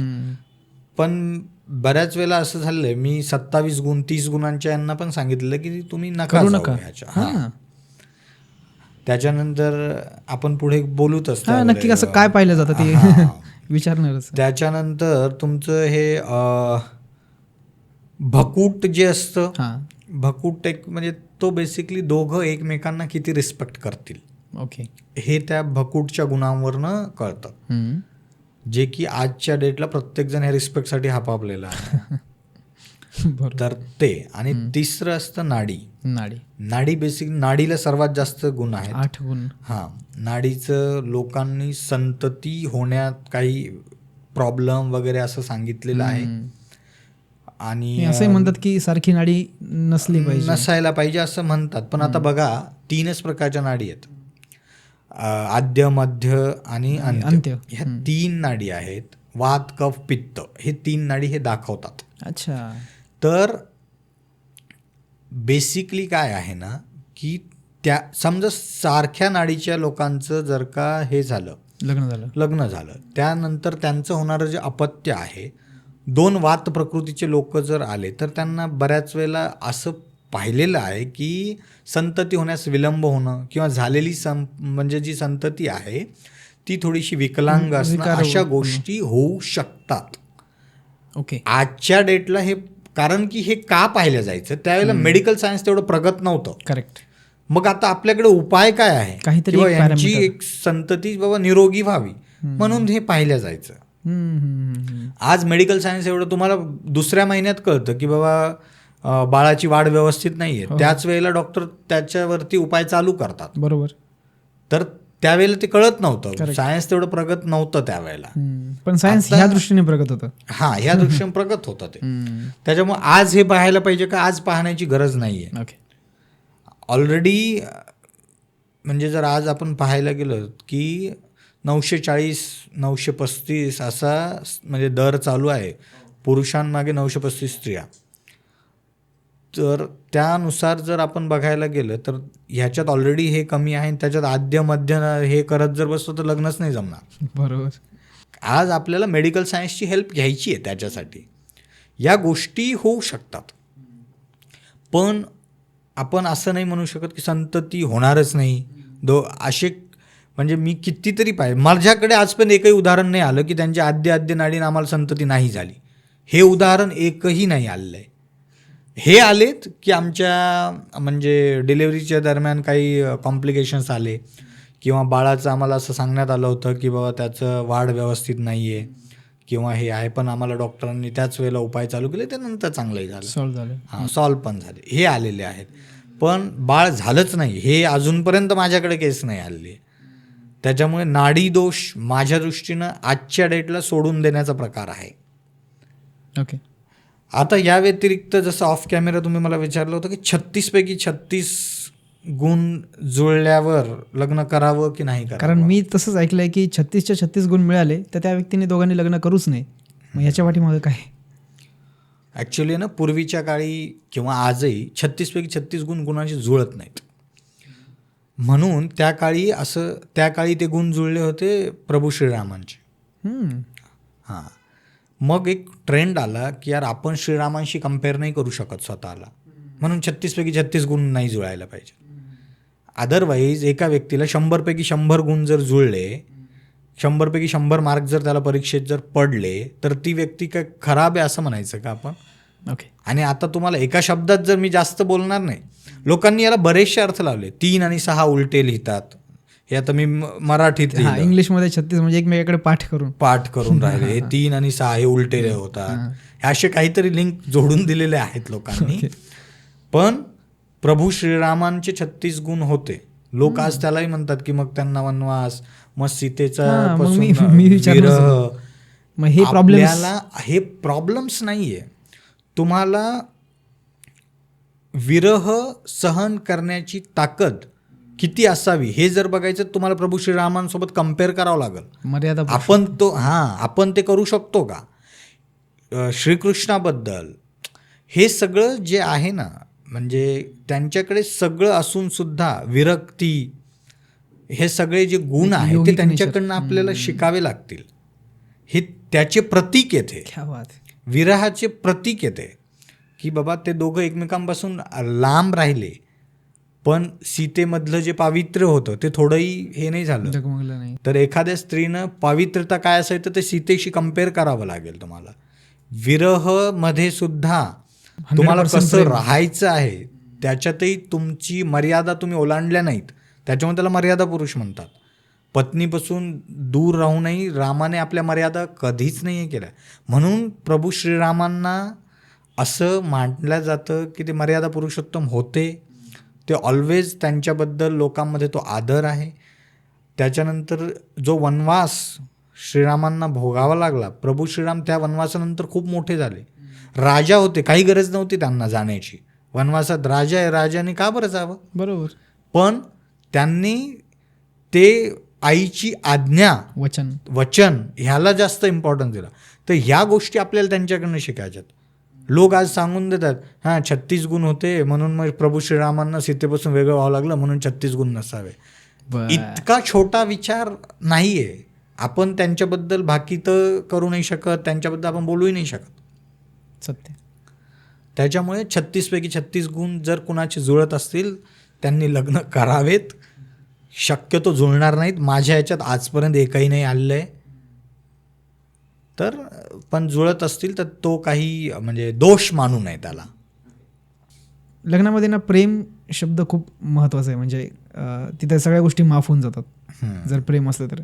आणि आजकालची जनरेशन प्रेमविवाहाला जरा जास्तच महत्त्व देते. अरेंज मॅरेज त्यांना भीती वाटते की समोरचा व्यक्ती कसा निघेल काय निघेल. फक्त एक कुंडलीच्या बेसिसवर ते अजून जाऊ नाही बघत आहे पुढे की फक्त कुंडली जमली आणि मग तरी पण अरेंज मॅरेज करायचं आहे.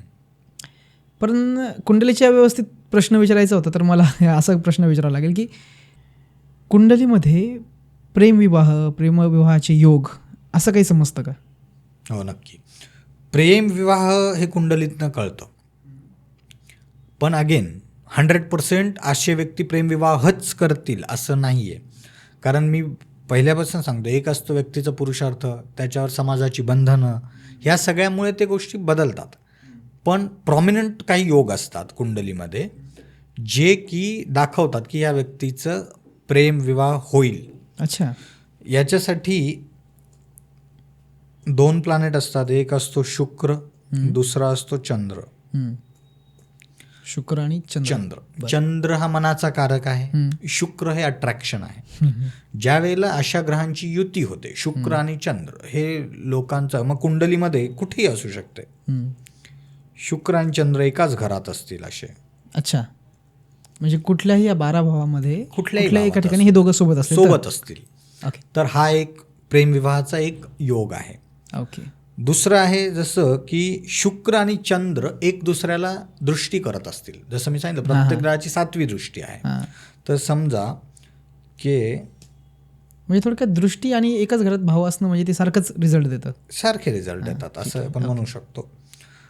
तर जसं शुक्र इथे बसलेला आहे, चंद्र इथे बसलेला आहे. आता इथे काय झालं, हा शुक्र या चंद्राला बघतोय, 7वी दृष्टी. 1 2 3 4 5 6 7.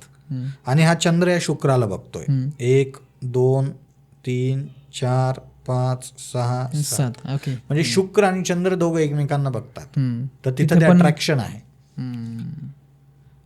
ओके. या व्यतिरिक्त असतं की शुक्र आणि चंद्र एकमेकांच्या राशीमध्ये आहेत. अच्छा. म्हणजे चंद्राची रास जर तुम्ही पाहिलं असेल तर कर्क राशीचा स्वामी चंद्र आहे. तर आपण असं म्हणू की इथे 4 नंबर आहे. आणि शुक्राची रास जी आहे वृषभ आणि तुळ, ह्या 2 राशी आहेत. बरोबर. मग इथे वृषभ किंवा तुळ कुठलंही एक राशी समजा इथे असेल, तर काय झालं की चंद्र शुक्राच्या राशीत बसलेला आहे आणि शुक्र चंद्राच्या राशीत बसलेला आहे. तर हे साधारणतः 2-3 योग आहेत. ह्याच्यावरून आपण सांगू शकतो की बाबा ह्या व्यक्तींचे प्रेमविवाहाचे योग आहेत का. ओके. ओके. बाकी आता प्रेमविवाह होईल तो करेल की नाही, हा परत वेगळा प्रश्न आहे. कर्माचा प्रश्न झाला तो कर्माचा प्रश्न आला. माझे म्हणजे मी सांगतो ना, माझ्या कोर्सेसमध्ये ना, माझ्या प्रत्येक योगच्या अगोदर काहीही प्रिडिक्ट करायचं असेल तर त्याच्यामधला पहिला एक हे असतो की त्या व्यक्तीची इच्छा असायला हवी. कुठलीही असू द्या, मग ते कुठलेही योग असू द्यात. प्रॉपर्टी विकण्याचे योग, व्यक्तीची इच्छा अगोदर पाहिजे. लग्नाचे योग, व्यक्तीची इच्छा अगोदर पाहिजे. संतती योग, व्यक्तीची इच्छा अगोदर पाहिजे. करेक्ट आहे. त्यानंतर मग हे बघायचं आहे. अदरवाईज ते योग, कारण की हे 7-8 वेळा येतात. तुम्ही माझ्याकडे आज येऊन विचारत आहात, पण त्या व्यक्तीचं आज त्याची इच्छाच नाही आहे, तर ते योग फलित नाही होणार आहे. कारण की बेसिकली असं होतं ना, आई वडील येतात मुलांच्या कुंडली घेऊन, पण त्या मुलाला अगोदर विचारायला पाहिजे तुझी सध्या लग्नाची इच्छा आहे का. करेक्ट. त्यानंतर मग ॲस्ट्रॉलॉजरकडे जायला पाहिजे. त्याच्यामुळे पहिला योग जो आहे ना, तो कर्माच्या ह्याच्यात येतो. तो ते इच्छा, आकांक्षा, कर्म हे सगळं ते पहिल्या ह्याच्यात येतं. बरोबर. दुसऱ्यापासून मग ॲस्ट्रॉलॉजरकडे जावं, आणि ॲस्ट्रॉलॉजरकडनं आल्यावर मग कर्माच्या ह्याच्यात परत जातो. कारण परत तिथून ते गायडन्स गेल्यावर परत ते कर्म करायचे तुम्हाला. साहजिक. तर तसा तो फेरा आहे. आणि या सगळ्यांच्या याच्यातून ज्यावेळेला तुम्ही बाहेर पडता, मग त्या वर्तमान परिस्थिती परत काम करतं. मुलाचं वय 35 आहे, आता 25, मुलगी जे आता ट्रेंड चालतो, मुली तर 25च्या आहेत, मग 10 वर्ष गॅपवाले ते परत लग्न होणार नाही आहेत.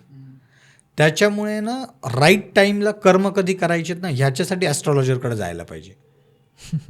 थोडं सांगा ना भूषणजी की लवकर लग्नासाठी काय उपाय करायला पाहिजे.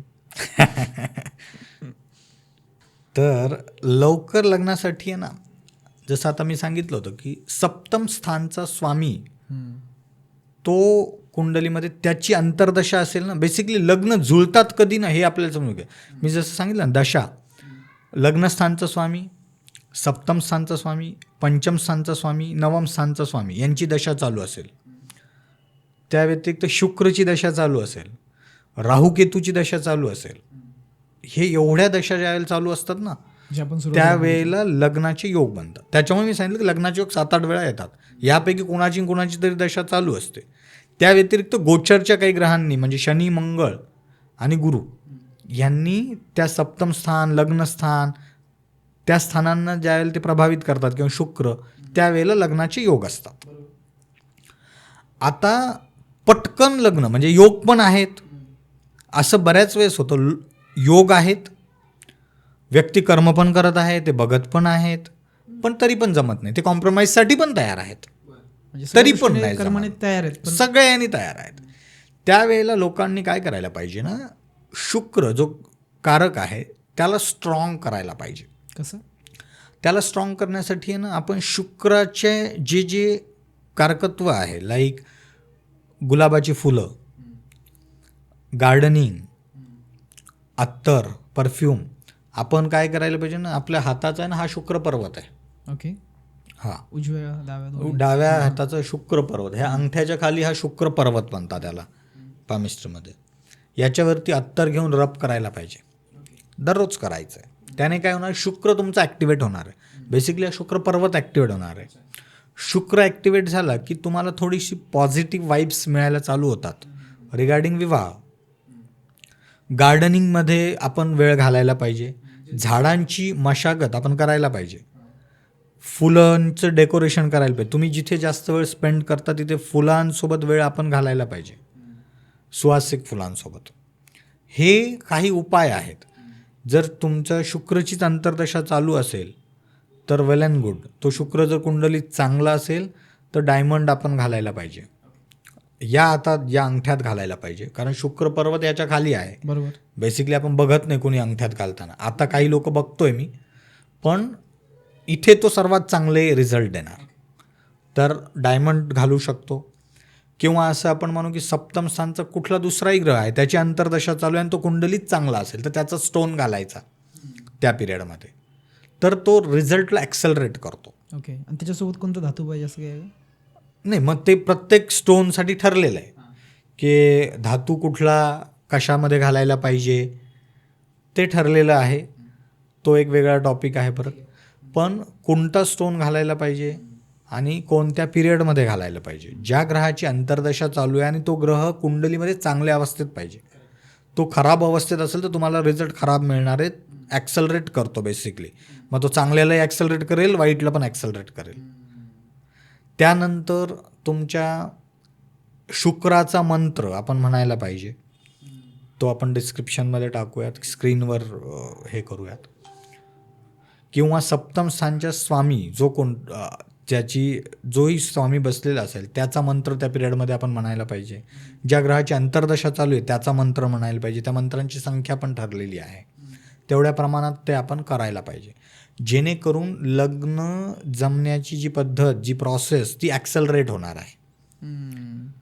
तर ते आपण करायला पाहिजे आणि प्रयत्न वाढवायला पाहिजेत. ज्यांचं लग्न झालं त्यांनी नका करू फक्त. गमतीचा विषय. मांगलिक कुंडलीबद्दल खूप जणांना चिंता असते आणि त्याबद्दल भीतीसुद्धा असते. बरोबर. त्याबद्दल काय उपाय करता येईल? सर्वात अगोदर आपण समजून घेऊया की मांगलिक कुंडली म्हणायचं कशाला. मांगलिक कुंडली बेसिकली मंगळाशी कनेक्टेड कुंडली. बरं. मंगळ काही पर्टिक्युलर हाऊसेस, पर्टिक्युलर भावमध्ये जर बसला तर त्या व्यक्तीला मांगलिक असं म्हणतात. ओके. जसं इथे असेल मंगळ प्रथम स्थानी, ओके, चतुर्थ स्थानी, सप्तम स्थानी, अष्टम स्थानी आणि द्वादश स्थानी, 12व्या स्थानी. एवढ्या हाऊसेसमध्ये जर का मंगळ असेल ना तर त्या व्यक्तीला मांगलिक म्हणतात. साधारण 45% लोक मांगलिक आहेत. हां. बरं. आणि याच्यामध्ये आपण हे म्हणतो की मांगलिकचा विवाह मांगलिक सोबतच व्हायला पाहिजे किंवा मांगलिकचा विवाह नॉन मांगलिक सोबत होऊ नये.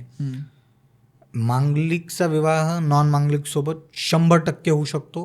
चांगल्या पद्धतीनं ते दोघंही राहू शकतात. चांगल्या पद्धतीनं त्यांचं मॅरिड लाईफ स्पेंड होऊ शकतं. बेसिकली मांगलिक कुंडली मंगळ असा बसलेला असेल तर हा मंगळ जो आहे ना ह्या सप्तम स्थानाला प्रभावित करतो. मंगळाच्या काही दृष्टी आहेत, जसं 4, 7 आणि 8 ह्या मंगळाच्या दृष्टी आहेत. जसं आता समजा इथलचा मंगळ, एका व्यक्तीचा या स्थानी मंगळ आहे, इथून 8वी दृष्टी तो इथे टाकतो. 1, 2, 3, 4, 5, 6, 7, 8. इथे मंगळ असेल तर तो 4थी टाकतो, 1, 2, 3, 4. इथे असेल तर तो 7वी टाकतो. तर सप्तम स्थानाला हे ग्रह प्रभावित करतात.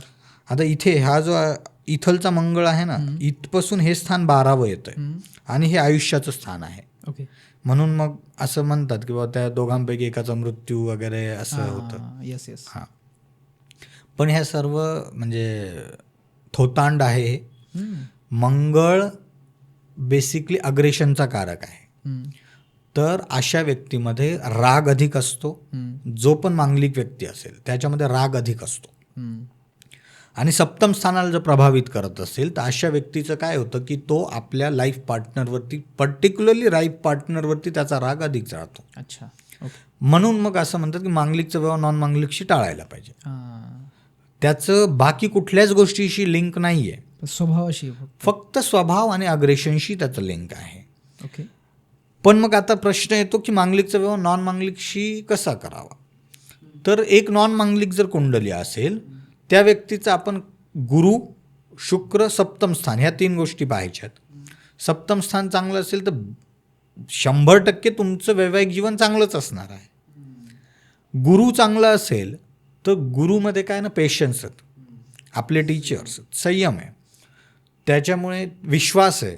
बँकिंग सेक्टरमधल्या लोकांचा गुरु चांगला असतो. आपण बघा त्यांना देतो काहीतरी पैशाची, आपला पूर्ण विश्वास आहे की तो व्यक्ती घरी घेऊन नाही जाणार, तो माझ्याच अकाउंटला पैसे डिपॉझिट करेल. तर संयम, विश्वास ह्या गोष्टी गुरुनी येतात. म्हणून त्या पुढच्या व्यक्तीचा नॉन मांगलिक जरी असेल, गुरु चांगला असायला हवा, सप्तम स्थान चांगलं असायला हवा, सप्तम स्थानचा स्वामी चांगला असायला हवा, शुक्र जे की फिजिकल रिलेशनशिप दाखवतं, शुक्र चांगला असायला हवा. हे जर असेल तर नॉन मांगलिकचा विवाह मांगलिकसोबत 100% होऊ शकतो.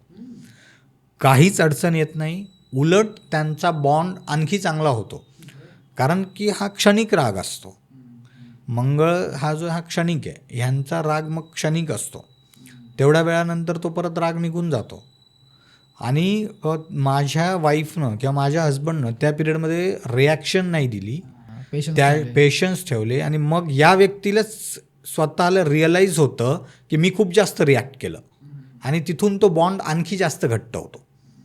त्याच्यामुळे मी कित्येक लग्न जुळवलेले आहेत, ते अगदी आज खूप खुश आहेत त्यांच्या लाईफमध्ये, जे की माझ्याकडे अगदी वैतागून आले होते की आमचं मुलीचं लग्न जमत नाही कारण ती मांगलिक आहे, किंवा असे पण येतात बऱ्याच वेळेला जसे प्रेम प्रकरणातले जे लोक असतात की आम्ही पंडितजींना दाखवलं पण त्यांनी सांगितलं की मी मांगलिक आहे आणि माझं आता लग्न नाही होऊ शकणार तिच्यासोबत, की आम्ही नाही करायला पाहिजे.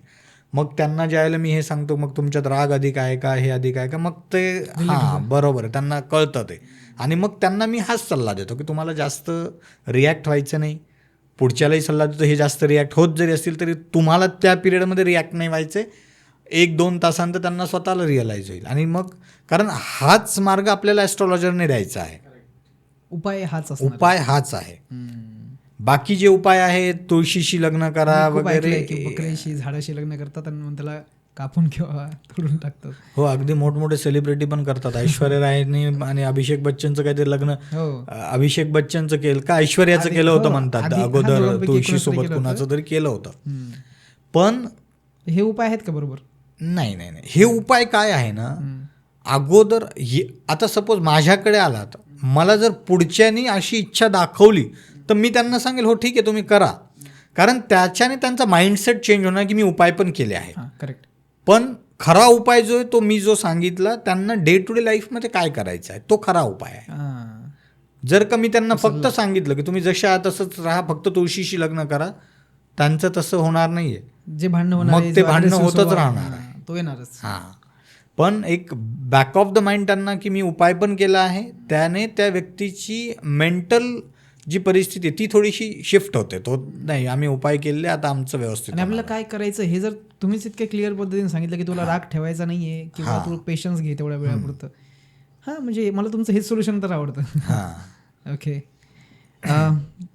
एक अजून एक उपाय म्हणजे अजून एक प्रश्न आहे की कधी कधी कुंडली हे ह्याच्यावर काही काही ज्योतिष सल्ला देणारे काही काही उपाय करायला लावतात की हा यज्ञ करा किंवा त्याची भारी भरकम फी पण दिली जाते, परंतु असे यज्ञ किंवा ह्या गोष्टी करून खरंच फरक पडतो का? नाही, फरक अशा उपायांनी म्हणजे मला तरी नाही वाटत किंवा मी असं काही पाहिलेलं नाही आहे आजपर्यंत की अशा उपायांनी फरक पडतो. व्यक्तीचा माइंडसेट चेंज होतो. आता माझ्याकडे बऱ्याच वेळेला असे लोक येतात की मी त्यांना हा उपाय सांगत नाही, मी हा एवढा सोपा उपाय सांगतो. मग त्यांना नाही पण पंडितजी आम्हाला त्यांनी एक असं सांगितलं होतं कुठेतरी साऊथमध्ये एक मंदिर आहे, हे आहे, मग इथे जायचं, तिथे जायचं, तिथे ती पूजा करायची आहे. तर मी पर्सनली त्या लोकांची इच्छा, कारण कुणाच्या इच्छेला मी मारत नाही, तुमची इच्छा आहे तुम्ही जा, पण त्यातही मी एक सल्ला असा नेहमीच देतो की फक्त एकटे जाऊन पूजा नका करू, मग तुम्ही जा फॅमिलीसह ट्रिप काढा, त्याच्या आजूबाजूचे प्रेक्षणीय स्थळे मी त्यांना सांगतो हे पण फिरून या, ते बघायसारखं जेणेकरून त्यांना एक फॅमिली टूर झाल्याचा पण एक फील यावा, बॉन्डिंग टाईम मिळतो. ॲट द सेम टाईम आम्ही उपाय पण केलेला आहे, त्यांना दोन्ही पण हे व्हायला हवं. पण लोक काय उपाय देतात आपल्याला त्यापेक्षाही खरे उपाय काय आहेत तो त्या व्यक्तीला आपण सांगायलाच पाहिजे. कारण कदाचित मी पण जे असं सांगतो की त्या व्यक्तीचा माइंडसेट करण्यासाठीच कदाचित इतरांनी पण उपाय सांगितले असतील, आणि रियालिटी पण त्यांना सांगायला पाहिजे की खरी जी आहे, खरा जो चेंज आणायचा आहे तो त्यांना त्यांच्या स्वभावामध्ये आणायचा आहे. विवाहबाह्य संबंध कुंडलीमध्ये समजतात का? हो, कुंडलीनुसार विवाहबाह्य संबंध समजतील, पण तो व्यक्ती विवाहबाह्य संबंध असतीलच असं आपण, कारण तिथे परत त्या व्यक्तीची इच्छा आहे आणि या व्यतिरिक्त त्या परिस्थिती आहेत. म्हणजे ते विवाहबाह्य संबंध होण्यासाठी ती अवेलेबिलिटी पण पाहिजे. हे तुम्हाला म्हणजे रिमोट एरियात असताल तुम्हाला तशा हे नाही आहे, आणि एखाद्या ठिकाणी एखादी फ्री कंट्री असते तशा ठिकाणी त्या गोष्टी लागू नाही होणार. ओपन कल्चर कंट्री त्याच्यामुळे तिथे ते योग नसतीलही पण ते कल्चर असेल. पण ॲस्ट्रॉलॉजिकली जर बघायला गेलं तर शुक्र आणि चंद्र हे मी जसं प्रेम विवाहासाठी सांगितलं तसंच शुक्र आणि मंगळ हे आहे तुमच्या विवाहबाह्य संबंधासाठी. तर शुक्र आहे अट्रॅक्शन, मंगळ आहे डेअरिंग. ते बेसिकली हे कार्य ह्याच्यासाठी व्यक्तीमध्ये डेअरिंग पाहिजे, त्या व्यक्तीमध्ये त्या अट्रॅक्शनकडे जाण्याची ती डेअर पाहिजे, हिम्मत. जी हिम्मत मंगळ देतो. मंगळ म्हणजे सेनापती आहे, तो लढवय्या आहे, तो छाती ठोकपणे करणार जे पण करणार ते. तर शुक्र आणि मंगळ युती, शुक्र मंगळची एकमेकांवर दृष्टी असले काही प्रकार जर कुंडलीत असतील तर ते विवाहबाह्य संबंधाचे योग असतात. ओके. यावरही कुंडली बऱ्याच अंशी बदलते. त्याच्यावर आणखी एखाद्या गुरुसारखी दृष्टी असेल किंवा शुक्र मंगळ आणि गुरु असेल तर मग ते योग फलित नाही होणार. कारण गुरु हा एक नॅचरली शुभ ग्रह आहे. तो त्या व्यक्तीला संयम पण देणार आहे. त्यासोबतच डेअरिंगसोबत संयम पण आहे. त्याला जे ओव्हरऑल सत्सद विवेक आहे तो गुरुनी पाहिला जातो. तर त्या व्यक्तीला ती समज पण तो गुरु देईल. त्याच्यामुळे सर्वांनी आपल्या कुंडल्या बघून शुक्र मंगळ आणि त्यासोबत बाकी काहीही कॉम्बिनेशन न बघता अशा कुठल्याही कन्क्लुजनला येऊ नये. पण ॲस्ट्रॉलॉजिकली हे योग असतात. ओके. रॅपिड फायर घेऊया एक. नक्की. येस, करूया स्टार्ट. येस. असे 2 फॅमिली मेंबर्स ज्यांच्या तुम्हाला कुंडल्या बघावं वाटतील. माझी आई आणि वडील त्या 2 अगदी त्यागाच्या मूर्ती आहेत. त्यांनी कुटुंबासाठी असेल, आमच्या सर्वांसाठी असेल, आमच्या इतर म्हणजे भावंडांसाठी असेल, त्यांनी जे काही केलेलं आहे तर त्या 2 व्यक्तींची मला बघायला आवडेल. ओके. असे 2 सेलिब्रिटी ज्यांचं तुम्हाला कन्सल्टेशन करायला आवडेल. एक तर सचिन तेंडुलकर आणि दुसरे सलमान खान. सचिन तेंडुलकर ह्याच्यामुळे क्रिकेट विश्वात नाव मिळवलं, अनेकांनी मिळवलं. यापुढेही सचिन तेंडुलकरचे रेकॉर्ड तोडतील लोक. पण त्यांनी क्रिकेटला काय दिलं हे समजून घ्यायचं असेल तर आपल्याला हे बघावं लागेल की कित्येक पेशंट मी असे पाहिलेले आहेत की ते तेंडुलकरची बॅटिंग, तेंडुलकर खेळत आहे तर ते विसरून जायचे मला कॅन्सर झालेला आहे. ते लोक विसरून जायचे माझा हात तुटलेला आहे. हे जे योग आहेत ते मला बघायचे त्यांच्या कुंडलीमध्ये. आणि सलमान खान याच्यामुळे की जसं आत्ता तुम्ही की विवाह न होण्याचे योग असतात का, तर सलमान खानचा विवाह का नाही होत ते मला एकदा त्याची कुंडली बघून बघायचे. म्हणजे मी पण कन्क्लूड करू शकेल की विवाह का नाही न होण्याचे हे योग असतात. म्हणजे सलमान खानची कुंडली आयडियल कुंडली ठेवता येईल का? ओके. भूतकाळातील 2 व्यक्ती ज्यांचे तुम्हाला कन्सल्टेशन करायला आवडेल. शिवाजी महाराज, छत्रपती शिवाजी महाराज ह्याच्यामुळे की त्या ज्या परिस्थितीमध्ये आपल्याकडे काहीच नव्हतं आणि आपल्याकडे सर्व काही आलं. काहीच नाही ते सर्व काही. हा जो प्रवास आहे शून्यातून सर्व काही, हा प्रवास एखाद्या व्यक्तीच्या कुंडलीतून मला जाणून घ्यायचा आहे. आणि सगळे तुमच्या विरोधात आहात. तुमच्याकडे काहीच नाही आहे. सगळे लोक आणि एका व्यक्तीसाठी लोक जीव द्यायला तयार आहेत. म्हणजे जर का महाराजांनी म्हटलं की मला एका व्यक्तीचा जीव घ्यायचा आहे तर अनेकांनी हात वर केले असते. तसं महाराजांनी कधी केलं नाही.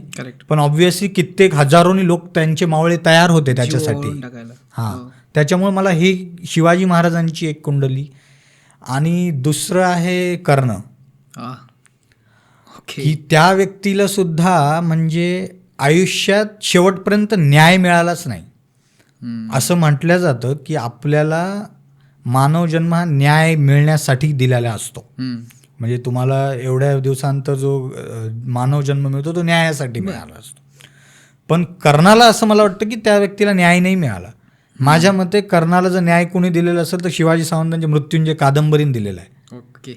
त्याच्यामुळे मला ती एक कुंडली पाहायची की कर्णाला न्याय का नाही मिळाला. वा, क्या बात आहे. ओके. आचार्य पंडित गोयल, एका शब्दात मत मांडा. थोतांड. तुम्ही एका शब्दात सांगितलं, मी एका शब्दातच सांगेल. ओके. एका पॉडकास्टमध्ये विराट कोहलीबाबत तर एक प्रेडिक्शन केलं होतं, त्याबद्दल काय आहे अंदाज?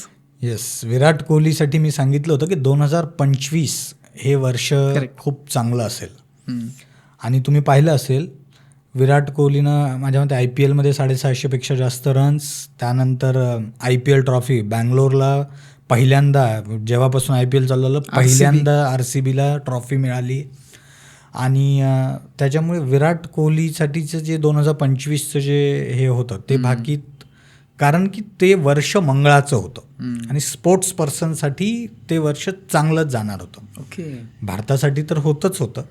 मंगळाच्या याने स्पोर्ट्स पर्सनना अनेक रेकॉर्ड्स त्या पिरियडमध्ये झाले, अनेकांनी नवीन एंट्री भरपूर प्लेयर्सनी केली. सत्य. त्याच्यामुळे 2025 ते स्पोर्ट्स पर्सनसाठी चांगलं होतं. क्या बात आहे. ऑकल्ट सायन्समधील एखादी शाखा जिचा तुम्हाला तिरस्कार वाटतो? Tarot card. ओके. टॅरो कार्डची जी शाखा म्हणजे मला आजपर्यंत असं काही लॉजिक दिसलं नाही त्याच्यामध्ये. म्हणजे टॅरो कार्डचा आणि ज्योतिषशास्त्राचा आणि टॅरो कार्डचा काही संबंध नाही का? मला आजपर्यंत दिसला नाही. मी कधी कनेक्ट पण करू नाही शकलो. आणि हेट करतो असं ह्याचं एक कारण मला माहिती नाही काय आहे, पण माझं एक कॉमन ऑब्झर्वेशन राहिलेलं आहे. जेवढे टॅरो कार्ड रीडर्स जे आहेत ना, त्यांच्या बघा तुम्ही गळ्यामध्ये काहीतरी मोठं घातलेलं असेल, कानात काहीतरी मोठं असेल, कॉमनली असेल. ॲस्ट्रॉलॉजर तुम्हाला वेगवेगळे दिसतील, शर्ट पॅन्टवाले दिसतील, ह्याच्यावाले दिसतील, माळावाले दिसतील, बिना माळावाले, पण टॅरो कार्ड रीडर्स तुम्हाला सगळे सारखे दिसतील. गळ्यात तरी माळ, कानात तरी काहीतरी मोठं काहीतरी घातलेलं. आणि ही गोष्ट मला म्हणजे लॉजिक असेल नसेल एक सेपरेट पार्ट आहे, पण काय सर्वांनी ठरवून केलेलं आपला पेहराव आपला असा असायला पाहिजे. मला क्युरिओसिटी पण युनिफॉर्म का? हां, ती एक क्युरिओसिटी पण आहे की कसे काय सगळे सारखे आहेत. बरं, ओके, ठीक आहे. एखादा प्रश्न जो तुम्ही त्याचं उत्तर द्यायचं टाळता? लाईफबद्दलचे प्रिडिक्शन आणि जेंडरबद्दलचे प्रिडिक्शन. का बरं आपण लाईफबद्दलचे प्रिडिक्शन करावेत? आपल्याला जन्म मिळालेला आहे, लाईफला एन्जॉय करायचं आहे. काय करायचं जाणून मी कधी जाणार आहे, मी कधी हे करणार आहे? कारण त्याच्यातनं आपण तसंही काहीही प्लॅन नाही करू शकत की बाबा अजून तुम्ही 10 वर्षांनी जाणार आहात, तर तुम्ही आजपासूनच खचून जाताल. त्याच्यामुळे डिमोटिवेट. हां, ओके, छान. असा एखादा मंत्र जो ओव्हरऑल तुम्हाला समृद्धी देईल? बघा, ओव्हरऑल समृद्धीसाठी एक मंत्र तर आहेच आहे. आणि डे टू डे लाईफमध्ये आपण बेसिकली जे तत्व आहेत त्यांना बॅलन्स करायला पाहिजे. लाईक अग्नितत्व, वायुतत्व, पृथ्वी तत्व, ह्याच्यासाठी आपण काही करायला पाहिजे. तर गायत्री मंत्र सगळ्यात सोपा आणि चांगला उपाय आहे. जसं तुम्हाला जर सकाळी उठल्यानंतर एक ओव्हरऑल प्रॉस्पेरिटीसाठी थोडंसं रुटीन आपण करायला पाहिजे. सकाळी आपण आंघोळ करताना वगैरे स्नान मंत्र गुगलवर कुठेही अवेलेबल आहे. आंघोळीपूर्वी सिम्पल असं पाणी घेऊन सोडायचं आहे. त्याने आपलं जलतत्व बॅलन्स होणार आहे. आपल्या बॉडीतलं जलतत्व त्याने बॅलन्स होणार आहे. त्याच्यानंतर दुसरं जे आहे, तुम्ही दिवा लावायला पाहिजे संध्याकाळच्या वेळेला, त्याने अग्नितत्व तुमचं ते बॅलन्स होणार आहे. त्याच्यानंतर तुमचं गायत्री मंत्र 108 वेळा जर तुम्ही केलात दररोज 1 माळ, तर तुमचं जे वायुतत्व आहे ते बॅलन्स होणार आहे श्वासाच्या याच्यातून, ओमकारच्या याने. तर बेसिकली हे एक रुटीन जर आपण फॉलो केलं प्रत्येकाने, तुमची कुठली रास असू द्यात, काही असू द्या, हे एक रुटीन आपण जर बनवलं तर ओव्हरऑल प्रॉस्पेरिटी तुम्हाला भेटेल. ओके, छान. एखादं कार्य जे तुम्हाला खूप समाधान देतं?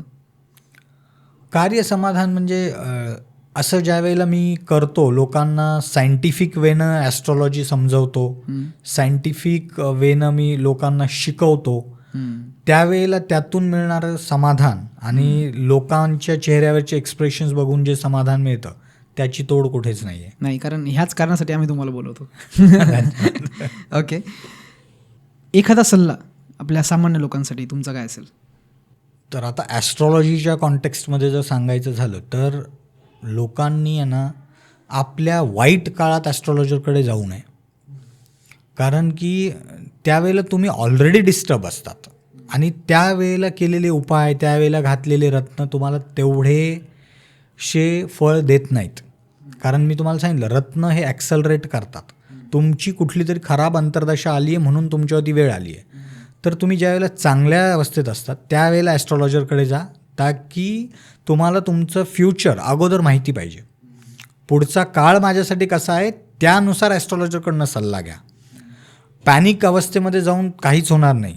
ज्यावेळेला ती दशा बदलेल त्यावेळेला परिस्थिती बदलेल. वेळ सर्वात मोठा उपाय आहे आणि आपल्या कामावरती फोकस ठेवायला पाहिजे. ते सर्वात मोठा उपाय तो आहे. असे अनेक लोक आहेत जे ॲस्ट्रॉलॉजीला मानत नाहीत. त्यांच्यासाठी सर्वात सोपा हे आहे, जोपर्यंत ते कामाला मानत आहेत तोपर्यंत त्यांना काही प्रॉब्लेम नाही आहे. मग ॲस्ट्रॉलॉजीला माना का नका मानू, पण कामाला तरी मानावं लागेल. क्या बात आहे. म्हणजे हा सल्ला त्यांच्यासाठी जे ॲस्ट्रॉलॉजी मानत नाही. Yes yes yes. ओके, तुमचा वैयक्तिक आवडता ग्रह कोणता आहे? बुध. का? मी जसं अगोदर पण सांगितलं ना, बुद्ध हा छोटा मुलगा आहे, तो फ्लेक्झिबल आहे खूप.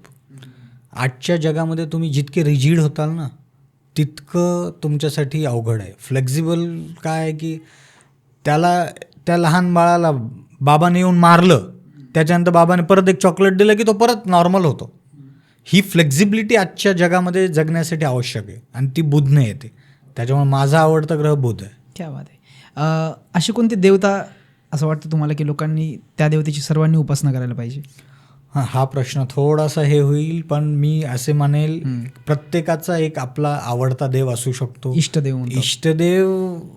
इष्टदेव हा बेसिकली कुंडलीतनं काढतात. बरं. मी कधीच सांगत नाही इष्टदेव कोण आहे. अच्छा. कारण की मी सपोज तुम्ही हनुमानाची भक्ती करत असता आणि मी तुम्हाला सांगितलं नाही माहूरची देवी तुमची इष्टदेव आहे, तर तुमचं जी भक्ती हनुमानाबद्दल आहे ती कदाचित कमी होऊ शकते आणि तुम्हाला वाटेल की यार मी आजपर्यंत देवीचं नाही केलं म्हणूनच माझ्यावर अशी वेळ आली आहे. असं काही नसतं. कुठल्याही देवाची करावी. इष्टदेव असं काही बघायला नाही पाहिजे शक्यतो. कुंडलीतून बघता येतं, त्याचे एक आहे त्याचं काढण्याची पद्धत, पण बघायला नाही पाहिजे. त्याच्यामुळे ज्याने आपल्याला जो देव आवडतो, मला विचारताल तर मला गणपती बाप्पा आवडतात. बरं.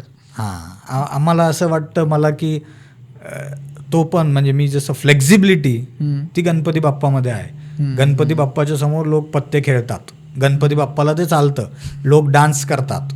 आमच्याकडे गणपती डान्स अगदी फेमस आहे. तुम्हाला त्याचे ठेका धरण्याची आवश्यकता नाही आहे आणि गणपती बाप्पाला स्टेप्स नाही आहे. त्याच्यामुळे फ्लेक्झिबल देवता आहे गणपती बाप्पा.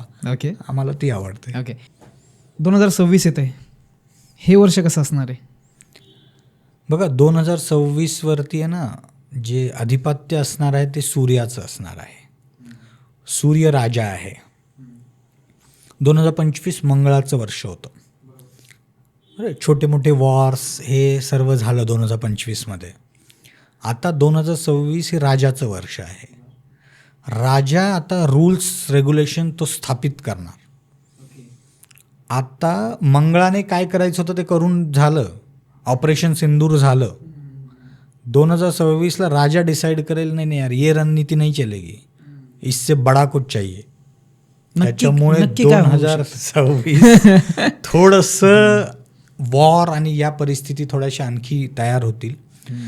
पण हे वॉर जे ह्याच्या पद्धती ज्या आहेत त्या बदललेल्या असतील. ओके. म्हणजे सूर्य म्हणजे राजा आता रणनीती जी आहे ना ते बदलणार आहे. प्लॅनिंग वेगळं असणार आहे की बॉम्बच टाकायची आवश्यकता असं काही नाही आहे. Mind game. हां, माइंड गेम असेल. तुमच्या देशाला आर्थिकतेमध्ये कंगाल केल्या जाईल. म्हणजे सायबर वॉर होतील, सायबर अटॅक होतील, फायनान्शियल अटॅक होतील. अशा प्रकारचे काही हे होऊ शकतात. ड्रग्स तस्करी वाढेल. हे अशा प्रकारचे युद्ध होणार आहेत आता. कारण की आता राजा नवीन जी युद्धनीती आहे ती नवीन स्थापित करणार आहे. सगळे प्रकार जे आहेत ना ते बदलल्या जाणार आहेत. ओके. जे आपले जे कॉमन प्रकार रणगाडे आणि युद्ध बॉम्ब गोळा हे दूर होतील. नवीन वेपन, नवीन पद्धती, युद्धनीती सर्व नवीन. हे सर्व 2026मध्ये होणार आहे. आणि चांगलं काय होणार सर? चांगलं हे पण होणार आहे की ह्याच्यातून काही इनोव्हेशन्स होतील. अच्छा. नवीन तुम्हाला काहीतरी करायचं आहे तर त्यातून इन्व्हेन्शन्स पण होतील. आता तुम्ही कशा अँगलने बघता हे गरजेचं आहे.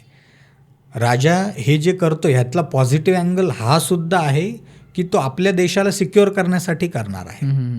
तुम्ही कशा अँगलने बघता हे डिपेंड करतं.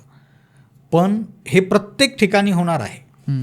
प्रत्येक ठिकाणी ज्यांनी पण राजाचं पद भोगलंय किंवा भोगतायत इथपासून त्या गोष्टी इथपर्यंत जाणार आहेत की राजाला हे पण रिअलाईज होणार आहे की आता ही सत्ता मला सोडण्याची वेळ आली आहे.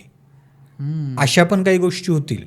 काही लोकांचं म्हणजे जे साम्राज्य आहे ते डबघाईला पण येणार आहे 2026मध्ये. 2025मध्ये ऑलरेडी सुरुवात झाली आहे. मी सांगितलं होतं भारतासाठी वर्ष खूप चांगलं आहे. त्यानंतर मला असेही काही फोन्स आले लोकांचे की तुम्ही तर सांगितलं होतं 2025 खूप चांगलं आहे, अमेरिकेनं टॅरिफ लावला, आपलं हे कमी होत गेलं. ही सुरुवात आहे की आपण आता सर्वगुण संपन्न होणार आहोत. जे अवलंबून होतो आपण ते त्यांनी स्वतः आपल्या पायावर धोंडा मारून घेत आहेत ते. आणि ओव्हरऑल कंट्रीमध्ये म्हणजे ओव्हरऑल वर्ल्डमध्ये हे सर्व देश जाणून घेत आहेत की आम्हाला आता अमेरिकेची मक्तेदारी नाही पाहिजे. त्यांचं हे आम्ही आता खपवून नाही घेतल्या जाणार. त्याच्यामुळे ते करतायत ते 100%, 200% काय काय टॅरिफ लावतायत. आणि स्लोली प्रत्येक देश स्वयंपूर्ण होईल आणि त्यांचं जे डॉलरवरचं जे त्यांचं साम्राज्य आहे ते स्लोली कमी होत जाणार आहे. अच्छा. तर 2026 ही सगळ्या सुरुवात होणार आहेत. क्रिकेटमध्ये जरी आपण बोललं, विराट कोहली, रोहित शर्मा हे प्लेयर्स इथपासून आता ते सुरुवात करतील. ते काही रिटायरमेंटचं त्यांचे मला नाही वाटत ते घेतील म्हणून, पण त्यांना हे रिअलाईज होईल की आपल्याला सोडायची वेळ येणार आहे आणि आपण आता हे पुढच्या पिढीकडे द्यायचं आहे. तर मे बी नेक्स्ट 1.5 वर्षामध्ये ते रिटायरमेंट घेतील. म्हणजे त्याची तयारी सुरू करतील ते त्या वेनं एक दुसरी टीम तयार करण्याची. ऑलरेडी त्यांनी सुरुवात केलेली आहे. म्हणजे त्यांनी T20 टेस्ट ह्याच्यातनं रिटायरमेंट घेतलेले आहेत आणि ते आता वन डेसाठी आहेत. तेवढ्या एका फॉर्मॅटसाठी ते राहतील. पण स्लोली आपल्याला कुणाच्या हातात नेतृत्व द्यायचंय ती पिढी ते तयार करतील आता पुढील 1-1.5 वर्ष. आणि 2026 लोकांनी म्हणजे वैयक्तिक आयुष्यावर काय काय परिणाम होऊ शकतो? वैयक्तिक आयुष्यावर बघा, राशी वाईज जर बघायला गेलं तर काही एक गुरुचं ट्रान्झिट होईल. शनी तिथेच राहणार आहे. राहू केतू पण म्हणजे अजून वेळ आहे त्याला, पण ऑलमोस्ट त्या वर्षात तरी चेंज नाही आहे. तर तसं बघायला गेलं तर वैयक्तिक आयुष्यावरती लोकांच्या अंतर्दशा आणि त्या कशा बदलतील त्यानुसारच हे होईल काळानुसार. पण मी एक गोष्ट जशी 2025 सांगितली होती की 2025 वर्ष बघा तुम्ही नोटीस करा, खूप फास्ट गेलं. मंगळाचं वर्ष होतं ते, मंगळाचं अधिपत्य होतं आणि मी सांगितलं होतं की जो थांबेल तो थांबूनच जाईल. प्रत्येकासाठी पळण्याचं वर्ष, ते वर्ष पण बघा खूप फास्ट गेलंय. करेक्ट. तर 2026 हे वर्ष जे आहे हे प्लॅनिंगचं वर्ष आहे. प्रत्येकाने काही ना काही प्लॅनिंग करून चालायला पाहिजे. ही फिलिंग खूप जणांना आली. म्हणजे रिसेंटली मी रील बघितली होती, आम्ही एडिटरसोबत बघत होतो की त्यामध्ये त्यांनी सांगितलं होतं की हे वर्ष खूप फास्ट गेले. दिवसाचा एक तासाचा 40 मिनिटासारखा फील आलाय म्हणे लोकांना. म्हणजे त्याचं कारण हे मानसिक होतं का काय, म्हणजे समजत नाही आम्हाला. ते नाही, मानसिक नाही, बेसिकली मंगळाचं अधिराज्य होतं. मंगळ खूप अग्रेसिव्ह प्लॅनेट आहे. मंगळमध्ये खूप स्पीड आहे. मंगळाला कसं असतं ना की मंगळाचं हे आहे की त्याला गोष्टींमध्ये प्रोक्रॅस्टिनेशन नाही आहे त्याच्याकडे, म्हणून वेळ पण तसंच फास्ट निघून गेला. ज्या लोकांनी प्रोक्रॅस्टिनेशन केलं ते मागेच पडले. 2026 असं आहे की इनोव्हेशन करण्याचं वर्ष आहे. नवीन रणनीतीनं पुढे येण्याचं वर्ष आहे. कुठल्याही क्षेत्रात असो, स्टुडंट असू द्यात, तुम्ही आजपर्यंत जे तुमचे अभ्यास करण्याची पद्धत होती ती बदलायची वेळ आली आहे. ऑलरेडी तुम्ही बदलच. AI, आर्टिफिशियल इंटेलिजन्स झालं, ते हे सगळे प्रकार 2026 मध्ये खूप बूमवर येतील. इलेक्ट्रिक वाहनं जे आहेत ते बूमवर राहतील नवीन. हे सगळं टेक्नॉलॉजी वाईज या सगळ्या दृष्टीमध्ये 2026 मध्ये खूप बदल होणार आहेत. त्यामुळे लोकांनी अपग्रेड होण्यासाठीचं 2026 आहे. कोणकोणत्या राशींसाठी चांगलं असणार आहे असं बघायला गेलं तर राशी वाईज, राशीपेक्षा माझं हे असतं की साधारणतः व्यक्तीच्या अंतर्दशांवरती जास्त परिणाम असतो. पण तसं जर बघायला गेलं तर कुंभ, मीन या राशींना म्हणजे शनीचं हे चालूच आहे. मेष 7.5चा फेज आहे त्यांच्यासाठी. त्यांनी थोडीशी खबरदारी घ्यावी. खबरदारी म्हणजे त्यांनी शनी जिकडे आपल्याला घेऊन जायचं प्रयत्न करतोय तिकडे जायचंय. त्यांनी जायचंय त्यांनी. तुम्ही शनीला अपोज करून नाही जायचं, कारण शनी हा जे काही करतो 7.5मध्ये जे काही असतं ते तुमच्या बेटरमेंटसाठी असतं. त्याच्यामुळे त्याला अपोज जर केलं तर जावं तर लागतंच, पण त्रास होऊन जातो. बेसिकली त्रासच त्याच्यामुळे होतो. स्ट्रगल. कारण आपण जायची इच्छा नसते म्हणूनच त्रास होतो. आपण गेलो तर त्रास नाही होणार. ऐकलं तर. त्याच्यामुळे त्या दृष्टीनं 2026 चांगलं वर्ष आहे. फक्त चेंजेस करावे लागतील. वेगवेगळ्या रणनीती आपल्याला बघायला मिळतील. अतिशय सुंदर टेक्निकल रिझन्स आणि टेक्निकल पण आणि त्याच्यामागे इंजिनिअरिंग सायन्स पण आणि त्याच्यामागे लॉजिक पण, अशा तिन्ही गोष्टींची झलक तुम्ही प्रत्येक प्रश्नाच्या उत्तरामध्ये दिली आहेत. खूप धन्यवाद भूषणजी. म्हणजे मला प्रत्येक वेळेस असा आनंद होतो, एक स्माईल राहते माझ्या चेहऱ्यावर शेवटी की आज काहीतरी नवीन भेटलं, आज काहीतरी वेगळं ऐकायला भेटलं. कारण माझ्या डोक्यात तेच आन्सर होते आत्तापर्यंत ॲस्ट्रॉलॉजी रिलेटेड, की ह्या प्रश्नाचं हेच उत्तर असतं. पण तुम्ही त्या प्रश्नाचं एक वेगळंच तिसरं काहीतरी उत्तर दिलं आहे ते जाणून घ्यायला मला खूप आवडतं. मला पुन्हा तुम्ही यावं आणि एखादा नवीन असा क्रांतिकारी विषय घेऊन आपण चर्चा करू अशी अपेक्षा धरतो. तुम्हाला कसं वाटलं सर? मलाही खूप आवडलं आणि मलाही परत एकदा तुमच्या पॉडकास्टमध्ये यायला नक्कीच आवडेल. आणि आजचा पॉडकास्ट जसा झाला तसाच आणखी एक क्रांतिकारीवाला जसं तुम्ही म्हटलं तसा पॉडकास्ट घेऊन आपण नक्कीच येऊ. TAP पॉडकास्टला माझ्याकडनं नवीन वर्षाच्या खूप खूप शुभेच्छा. तुम्हाला सुद्धा खूप शुभेच्छा सर. आणि आपल्या प्रेक्षकांना सुद्धा नवीन वर्ष भरभराटीचं जावं हीच अपेक्षा. खूप धन्यवाद सर. नमस्कार. नमस्कार.